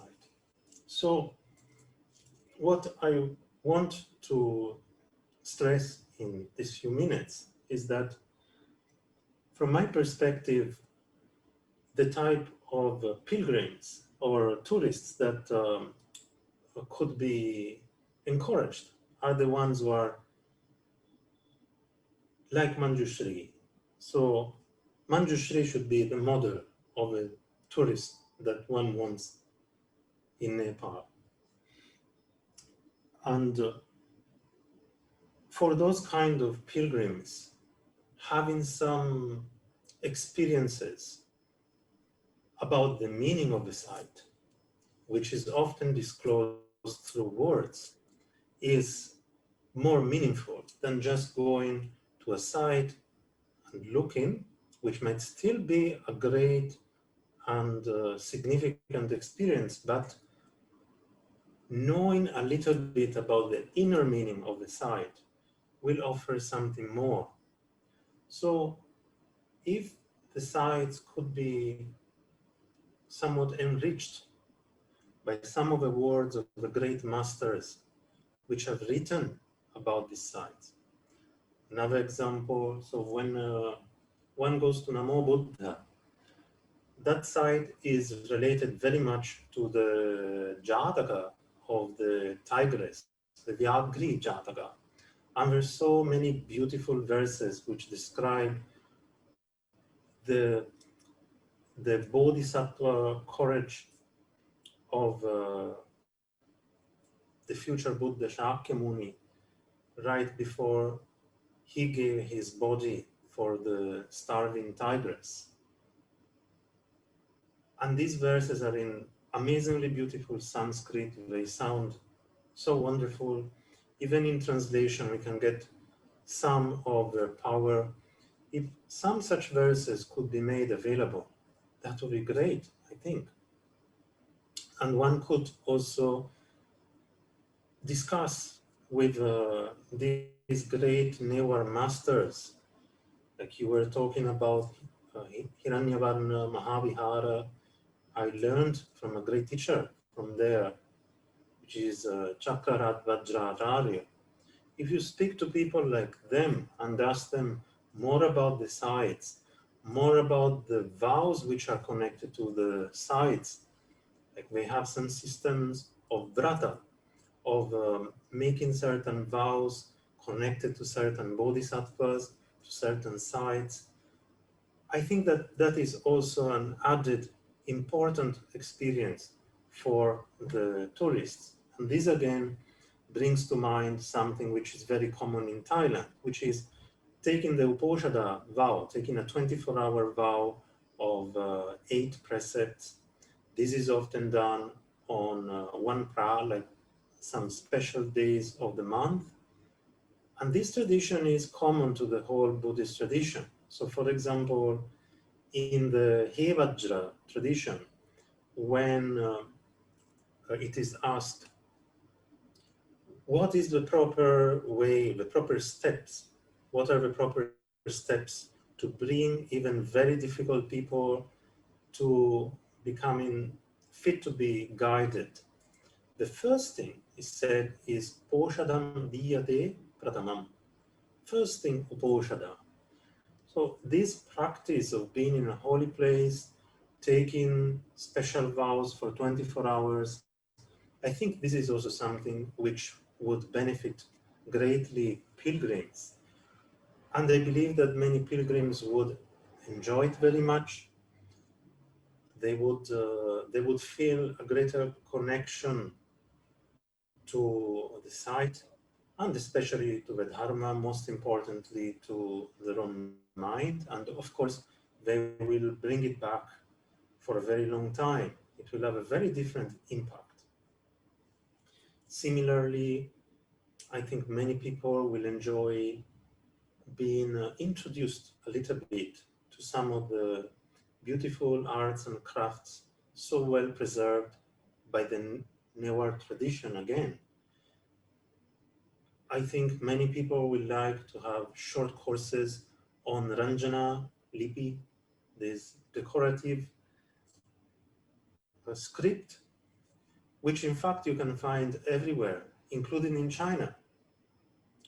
You were talking about Arniko. In fact, in the place of Manjushri, the main stupa is the stupa designed by Arniko. And everywhere you can find something written in Ranjana Lipi. So I'm sure that even people from East Asia, if they have this opportunity to learn a different calligraphy, since they have this strong tradition of calligraphy, they will really enjoy it. Or Charya dance. Of course, Charya dance, some of it is restricted. There is no doubt, and I think that should be respected. But there are some aspects, some simpler parts of Charya dance which could be taught as a kind of introduction, and also the music, so that when people observe it, also they get more out of it. They can better become sahrdaya, having the same heart, and attuning themselves to the performances of the local Buddhist masters. So I believe that the Sanskrit tradition is still strong, and also thanks to the Vyoma Kusuma Sangha, it has become stronger. You could also ask the great Narayan Rizal to offer something to pilgrims who come, offer them introduction to Sanskrit specifically for Buddhist texts, even just 1 hour of that experience. For somebody who never studied Sanskrit, they go to the land of a Buddha and learn the most common Buddhist language from someone like Narayan Rizal. I think that would be something fantastic. I am sure that many people would feel tremendously inspired. So in this way, I wanted to put together somewhat the words of Manjushri and what I think is the highest meaning of being a tourist or a pilgrim rather, maybe that's a better word, of being able to put together the outside and the inside, as we see in this first verse of the praise of the Swayambhu Stupa,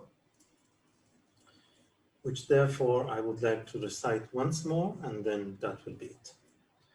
Jyotirupaya Chaitanya Rupaya Bhavate Namaha Anadinidhanaya Shri Datre Pranavarupine. Thank you very much. That is all. Thank you.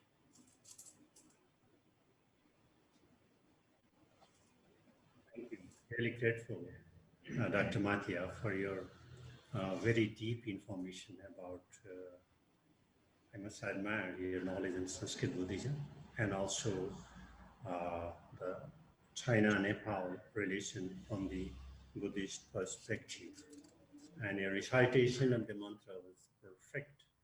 The sound and everything is perfect in Sanskrit, like you mentioned. It is the one who has the form of light, the Jyotirupa, and compare Lumini as the brightest place in earth. That's luminosity, or the Chaitanya Rupaya, or the form of consciousness. And you have rightly mentioned that simple way to connect to our true nature mind is the luminosity. And this is Anadinidhanam, that is without any end. Our luminous mind is not limited, it's vast. You have also mentioned the meaning of Om. The sound of Om is the form of Buddhahood. And your deep knowledge on the Buddhist relation between two neighbors, China and Nepal, is also commendable. We forgot about Manjushri, but you know that Kathmandu Valley is very much close relation with Manjushri, who come from Utaisan, the Panchasisha 5 mountains from Utaisan in China. Actually, yeah, you have mentioned about Swayambhu Puran also, and it is mentioned there, the big Kali Radha, the big lake was cut with his sword of wisdom, and the water was drained out, and then the human settlement started here. So we have very close relation. And I was, I was happy that you mentioned him as the primordial tourist. That's very interesting word for him, and illustrious tourist. Okay. And Kathmandu Valley is mentioned in Swayambhu Purana. You know, Swayambhu Purana are in different versions. The latest one, the latest one was written by Pandit Hemraj Sakya. And Sanskrit Buddhism, I think, is crucial. Yeah, you're right, to understand the true Buddhism in China and in Tibet also. And the Swayambhu, or the self, originated. I didn't know the word was first used by Manjushri himself. And here, Manjushri also mentioned that who visits Swayambhu and knows its meaning and do some meditation prayers, we can feel the energy. Yeah, you are right. Because as you have said, Buddhist sites should be understood, should understand its meaning and the context. And after that, visiting this site and just closing our eyes for a while and meditating. Everyone, not only Buddhist, every common people can see, feel the vibration of the energy there. And Sakuraj Bajasari is also my close friend in Hiranyavarna Mahavihara. And you have mentioned that even a common man can go visit these holy sites, Buddhist sites, and understand the precepts, 5 precepts, 8 precepts, and try to meditate following these precepts 24 hours or even 1 hour. Yeah, that's good suggestion for common people to feel the energy and also come closer to your illustrious mind. And I must admire your Sanskrit knowledge. Like you have mentioned, from ancient days, Nepal, all over Nepal, the Himalaya range and also in valleys, there are many power places related to Guru Rinpoche, who was here in 1743 AD, and related to Yeshe Chogyal. I know many caves I visited myself, and also the Nagarjuna, first century great master, the Nagarjuna Hill and any other caves there, and the Milarepa cave, and there are many other power places here, and especially the Basilamsal places as mentioned by Guru Rinpoche. They are very important, and one of the important place in Nepal related that connects to ancient Tibet and Nepal is Mustang. Because the ancient days practitioners were so dedicated, that's why they get enlightened in such a huge number. And if you really visit upper part of Mustang, I think you must have visited, you'll see lots of caves, and some of the caves still have human body meditating posture. Some of my friends has visited these sacred holy caves, and in the darkness, my friend stumbled upon a body. He touched the body, still soft, no rigor mortis. And he came out and asked the villagers, and they said, this is here since 300 years, 200 years. I'll show you some slides.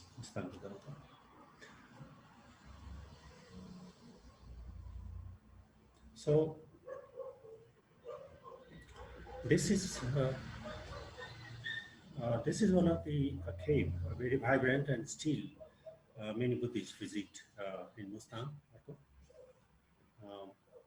I'll just show quickly the slides from Mustang. Sure. And this is, I think, from Dakmar, from Mustang, or Mustang, Arco.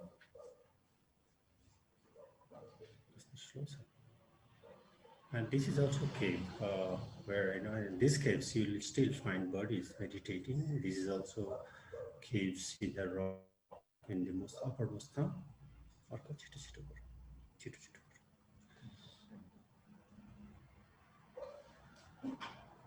People still visit these caves with great respect, and some people like to meditate inside these caves. And this is also a cave, and you can see the ladder now, 100 of years, and the level has gone down. I think this is also somewhere in around Charang Valley, a whole monastery inside a cave. And this one here is also still very vibrant cave where people go and meditate upon also. And those of you who have visited Mustang, this is the ultimate destination in Mustang, the low valley, Lumantam. And many Himalayan villages are still vibrant with the living Buddhist heritage. They have wonderful festivals to attend, and very interesting culture. their lifestyle, their food and way of life. Yeah, you can see the Kaligandik Valley here in Lower Mustang.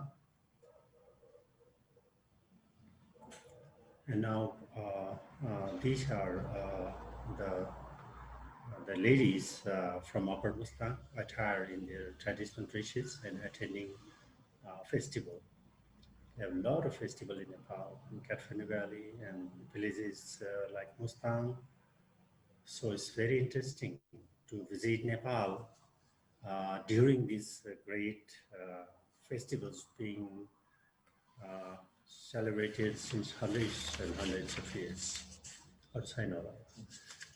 So with these words, we have come to the conclusion of the sharing of words of wisdom and great knowledge from our respected speakers, venerable monks and great scholars. Now, there are some questions from our viewers, and we will take 4 questions from them.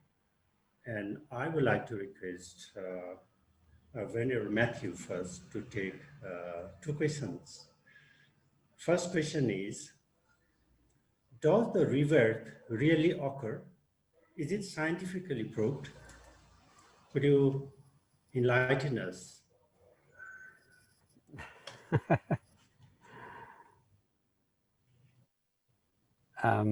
Well, it is a very vast question. We could do a whole seminar on that.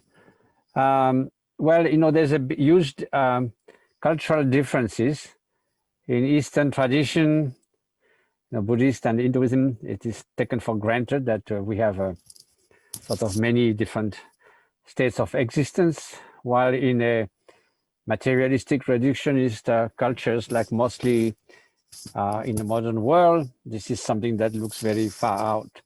So the real question before we speak of reincarnation is twofold. First, what is the nature of consciousness? And then if there is something that is continued, what it is. So first of all, for the nature of consciousness, well, most neuroscientists trust that the consciousness is just produced by the working of the brain. However, they all agree that the consciousness is the ultimate subject of research and unknown in neuroscience, and none of them pretends that we really know what consciousness is. And there are many discussions between Buddhist philosophers, Western philosopher of phenomenology, who say that primary experience is always there. You cannot speak of consciousness without stepping out of consciousness. So it's a primary fact. And so since everything happened within consciousness, it's very difficult to try to negate something that we cannot dispense of. Anyway, to make it very clear, now, we examine in our discussion with neuroscientists what will be the fact that, if proven true, will change the paradigm mostly accepted in neuroscience that the consciousness is a byproduct of the brain. And that will require another type of explanation. So there are 2 or 3 of those. One is the faculty of reading someone else's mind. That cannot be explained by neuroscience. The other one is whether someone remembers past life or can make prediction about future life, and that this could be verified to be true. Or someone has memory of past life, and we could verify that those are true. And then, well, that's the 2 main ones. So there are many cases of great, practitioners, great, awakened beings, somehow reading people's mind. And in our discussion with scientists, we, put those stories forward, and they all said, well, we don't say that you are telling lies, but those are wonderful anecdotes and testimonies, but science needs to proceed in a certain way. We need to be in a controlled environment, in a laboratory, able to repeat the same experience over and again in a controlled environment, and then make all kinds of verifications. So ideally, there should be someone who can read someone's mind and put in one room, and then for whole day, he will try to guess what's happening next door or in someone's mind. So this is not the way it can be done. So I'm afraid it will remain in the field of true valid testimony, and then we can either trust the honesty and validity of those who testify. As far as studying the reminiscence of past life, it's also very complex because, so many factors can make someone say about a past life. There have been studies. There is someone in Virginia University called Ian Stevenson who studied 600 cases all over the world of children who said they remember past life. And there were a lot of fancy things that were completely invented, or their parents said something, or there was no way to verify. But in the end, he collected his research out of 600 cases. And he said that 20 cases that he cannot find any other reasonable explanation except that those children did remember something that they could not know, that could be verified and so forth. Well,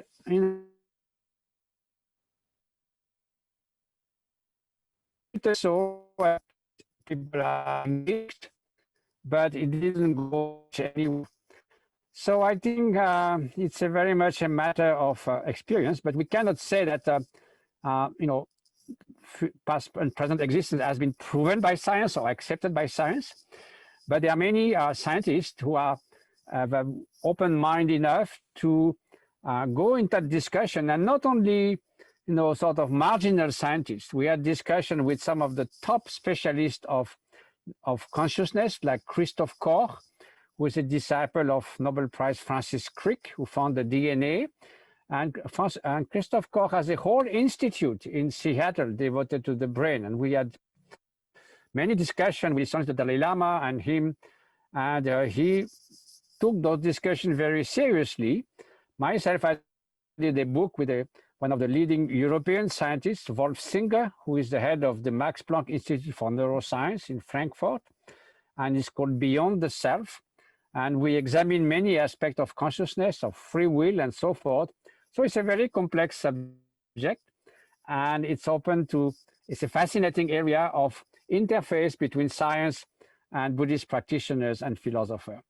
So according to Buddhist teachings, if you look at the Buddhist logic, so-called valid knowledge or valid evidence or pramana, there are demonstrations in some scriptures about why we should trust the idea of rebirth and the continuity of consciousness. So it's quite difficult to go in detail, but basically in Buddhist teaching, we say something cannot come out of nothing. In the Shantideva said, a million causes cannot make to come to existence what does not exist. Non-existence is just the absence of phenomena, cannot be a cause of something.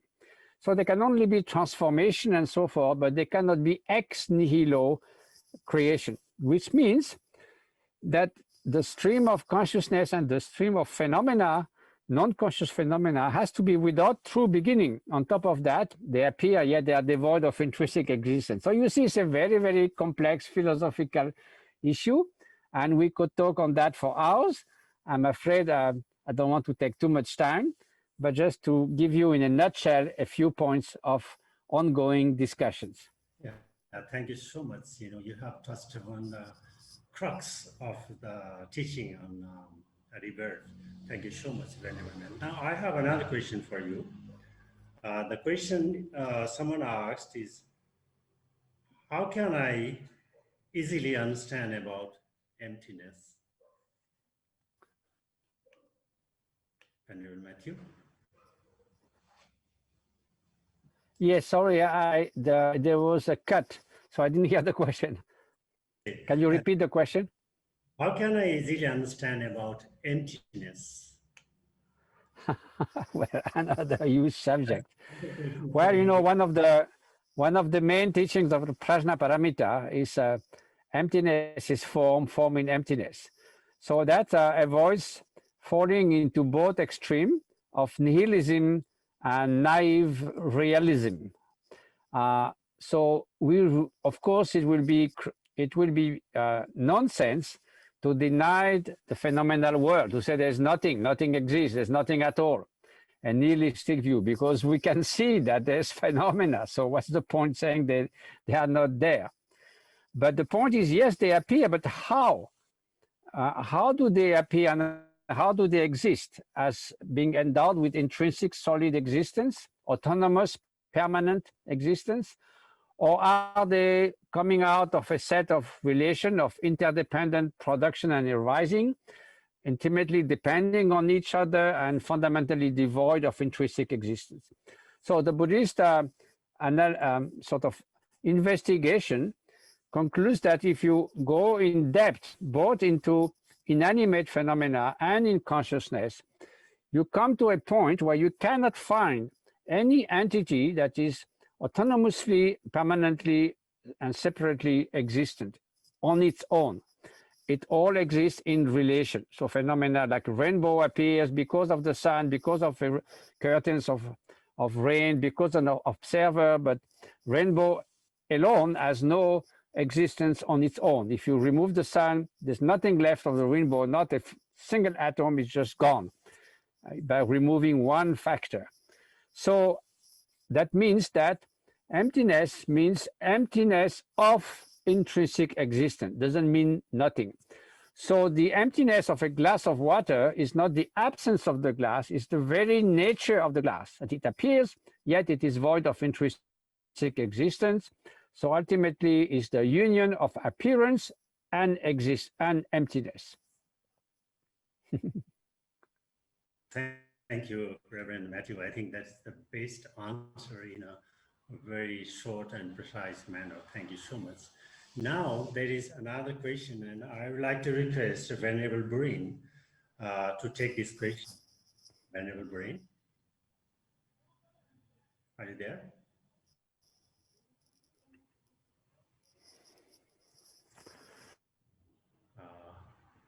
Venerable Brain, are you there?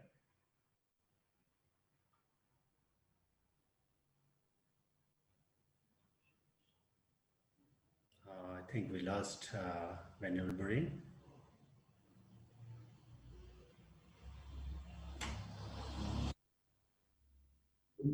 Yeah. The question was how to generate more Buddhist followers traffic at holy sites in India and Nepal from a Western perspective.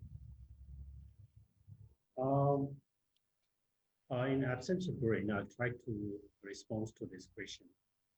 Actually, there are many ancient, valuable, and highly revered power places in this subcontinent, in India, Nepal, and there is Tibet, China also.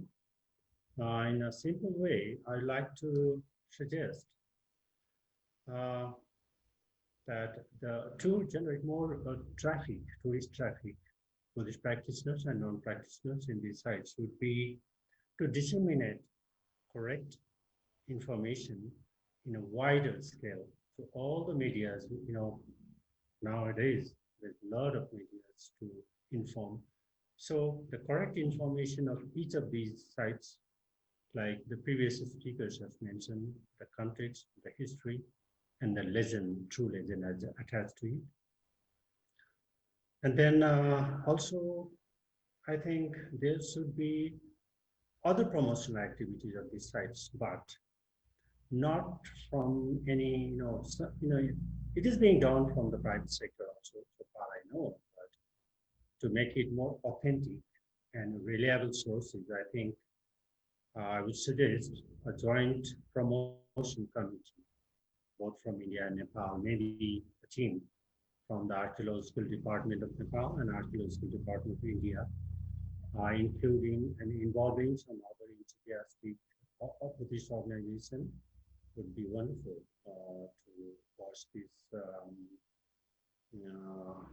towards this subject. And Another aspect is the facilities.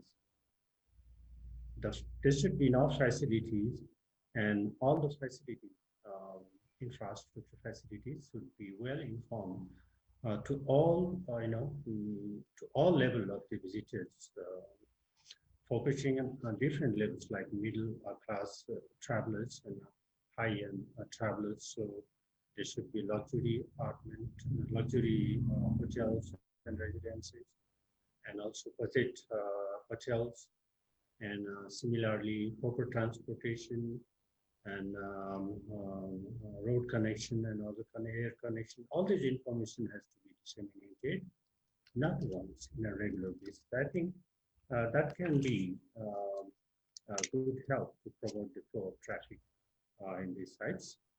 And then another question that is a part of the question that I passed to Matthew is, who gave name Buddha to the Siddhartha Gautama? What does it mean and where it comes from? Is there any symbolic meaning? So I must apologize because I'm not a learned Buddhist person like the previous speakers, but I would like to answer the question in a simple way, because the Buddha, first we must understand what is Buddha. Buddha is a person who has developed all the qualities to become a Buddha or a Samyak Sambuddha. Because to become a Buddha, like there are two ways in Mahayana. In Theravada, who is Theravada, everybody knows he is one of the most probably 22 Nikayas, Sravakana, and is still very vibrantly practiced in Thailand, Sri Lanka, Laos, Myanmar, and also in Nepal and other part of the world, become an arhat. And then in Mahayana way, to become a Buddha is to practice the 6 perfections, the paramitas like dana, sila, chanti, virya, dhyana, pragya, or the giving, moral, forbearance, diligence, concentration, and wisdom. After you perfect these and do other practices, then you become a Samyak Sambuddha, fully and correctly enlightened Buddha. And for this, like, give example of Sakyamuni Buddha, he was Bhikshu Shumeda before 3 immeasurable ants as a monk, as a bhikshu, and it took him 3 immeasurable ants to become a fully enlightened Buddha. And then how you know someone has become a Samyak Sambuddha? Because anybody can claim, like these days there are many people who claim I'm a Maitreya Buddha, I'm a Bodhisattva, like this. But there should be some qualities to become a perfect or fully enlightened Buddha, like he will develop 32 major marks and 80 minor marks. And he is also known as Sarvagya, who knows everything, the past, present, and future, and all these things. Then only he can become a Buddha. So the Buddha is not a title like Mike or Ramadhu. This is a level attained by a person who practices for a long time correctly and perfectly. Then he becomes a Buddha. It's not a name given by anybody, but he acquires. So the other part of the question was the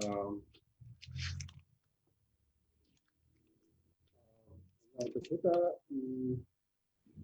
What does it mean and where it comes from? So I explained it. So is there any symbolic meaning? For that, I explained the 32 major and 84 minor marks. And then with these, we came to the conclusion, the question and answer part also.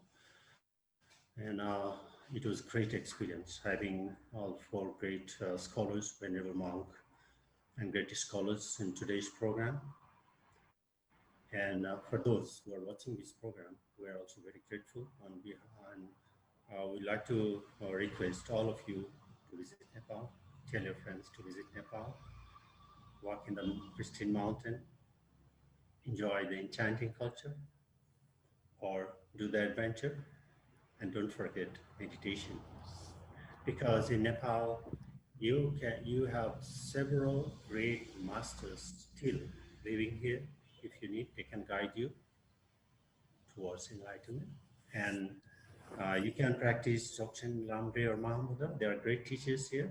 Or Theravada in old Theravada Bihara like Ananda Kuti and many other Bihara. And so with these words, I would like to dedicate the merit that we earn from this Dharma discussion to all sentient beings for relieving their sufferings, and also to health and happiness for all of us who are here together at in this ceremony. Bhavatu Shabda Mangala.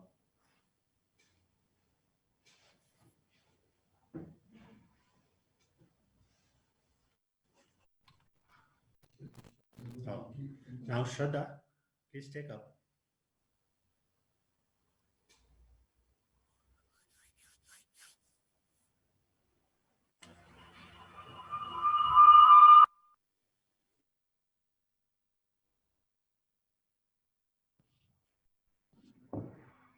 Thank you, our respected speakers and Mukunda sir. We are now aware of various aspects of knowledges of Buddha. Thank you for giving understandings to the Buddhism. I must say it's a really interesting and a thought-provoking session. Well, since we have adapted this virtual approach, there might have been some technical difficulties. We apologize for that. Please, let's have a round of applause for our valuable speakers who were here despite for the engaged schedule. We hope you've walked away with insights. What a fantastic session it had been. Thank you to all our speakers, our moderator, and also all the participants for raising some relevant queries and keeping your thoughts. Now, moving on, let's call upon our Senior Vice President of NATA, Mr. Vinay Basnet, who is also the coordinator for this webinar, to give the vote of thanks. Thank you, Sada. Namaste to all of. Namaste and warm greetings from Kathmandu. I, Vinay Basnet, the coordinator of this webinar, on behalf of NATA, would like to express my sincere gratitude to Venerable senior monks and other distinguished Buddhist scholars for kindly accepting our request and for your wonderful presentation. Your valuable remarks on Buddhism and Buddhist sites have motivated us towards further understanding of Buddha's teachings and become more compassionate. Tourism is one of the main sources of income in Nepal, also because hundreds of thousands of people depends on tourism for their everyday life. The current pandemic has negatively impacted this sector everywhere, including Nepal. Today's webinar was a step taken by NATA to hopefully help revive tourism here, while also helping draw public attention on sacred Buddhist power places and its values. We would like to express heartfelt thanks to Venerable Burin, Venerable Matthew, Dr. Jeffrey, Dr. Matia, and the CEO of Nepal Tourism Board, Dr. Dhananjay Ragni, for your kind participation as speakers. NATA is pleased to have you all in this webinar. We sincerely look forward to your kind assistance with NATA in the future as well. Our sincere gratitude to the Vice Chairman of Lumini Development Trust, Venerable Mathia, for your kind words. The Goodwill Ambassador of Lumini Development Trust, Mr. Vikram Pandey Kaji, for your goodwill message. The President of Beoma Kusuma, Mr. Mukunda Bishta, for coordinating and connecting NATA with our honorable speakers. This webinar wouldn't be possible without your assistance. Nepal Tourism Board being the supporting hand, Bodhi TV for your help in promoting the webinar and live broadcasting it. Likewise, embassies based in Nepal and abroad, NRNA, Pata Nepal chapter, former Nepal Tourism Board CEO Deepak Raj Joshi, our friends from media, different tourism association of Nepal and other foreign countries for assisting us. A special thanks to the participants for your kind presence and your interest in the webinar. We had an overwhelming number of participants registering for this, which is one of the highest participation yet. We'd also like to appreciate the effort of our technical team and the NATA Secretariat.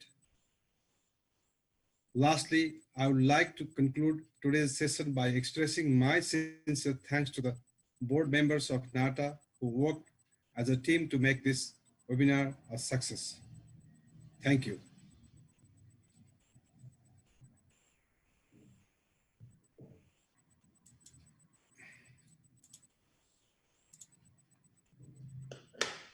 Thank you, Vinay sir, for your thanking note.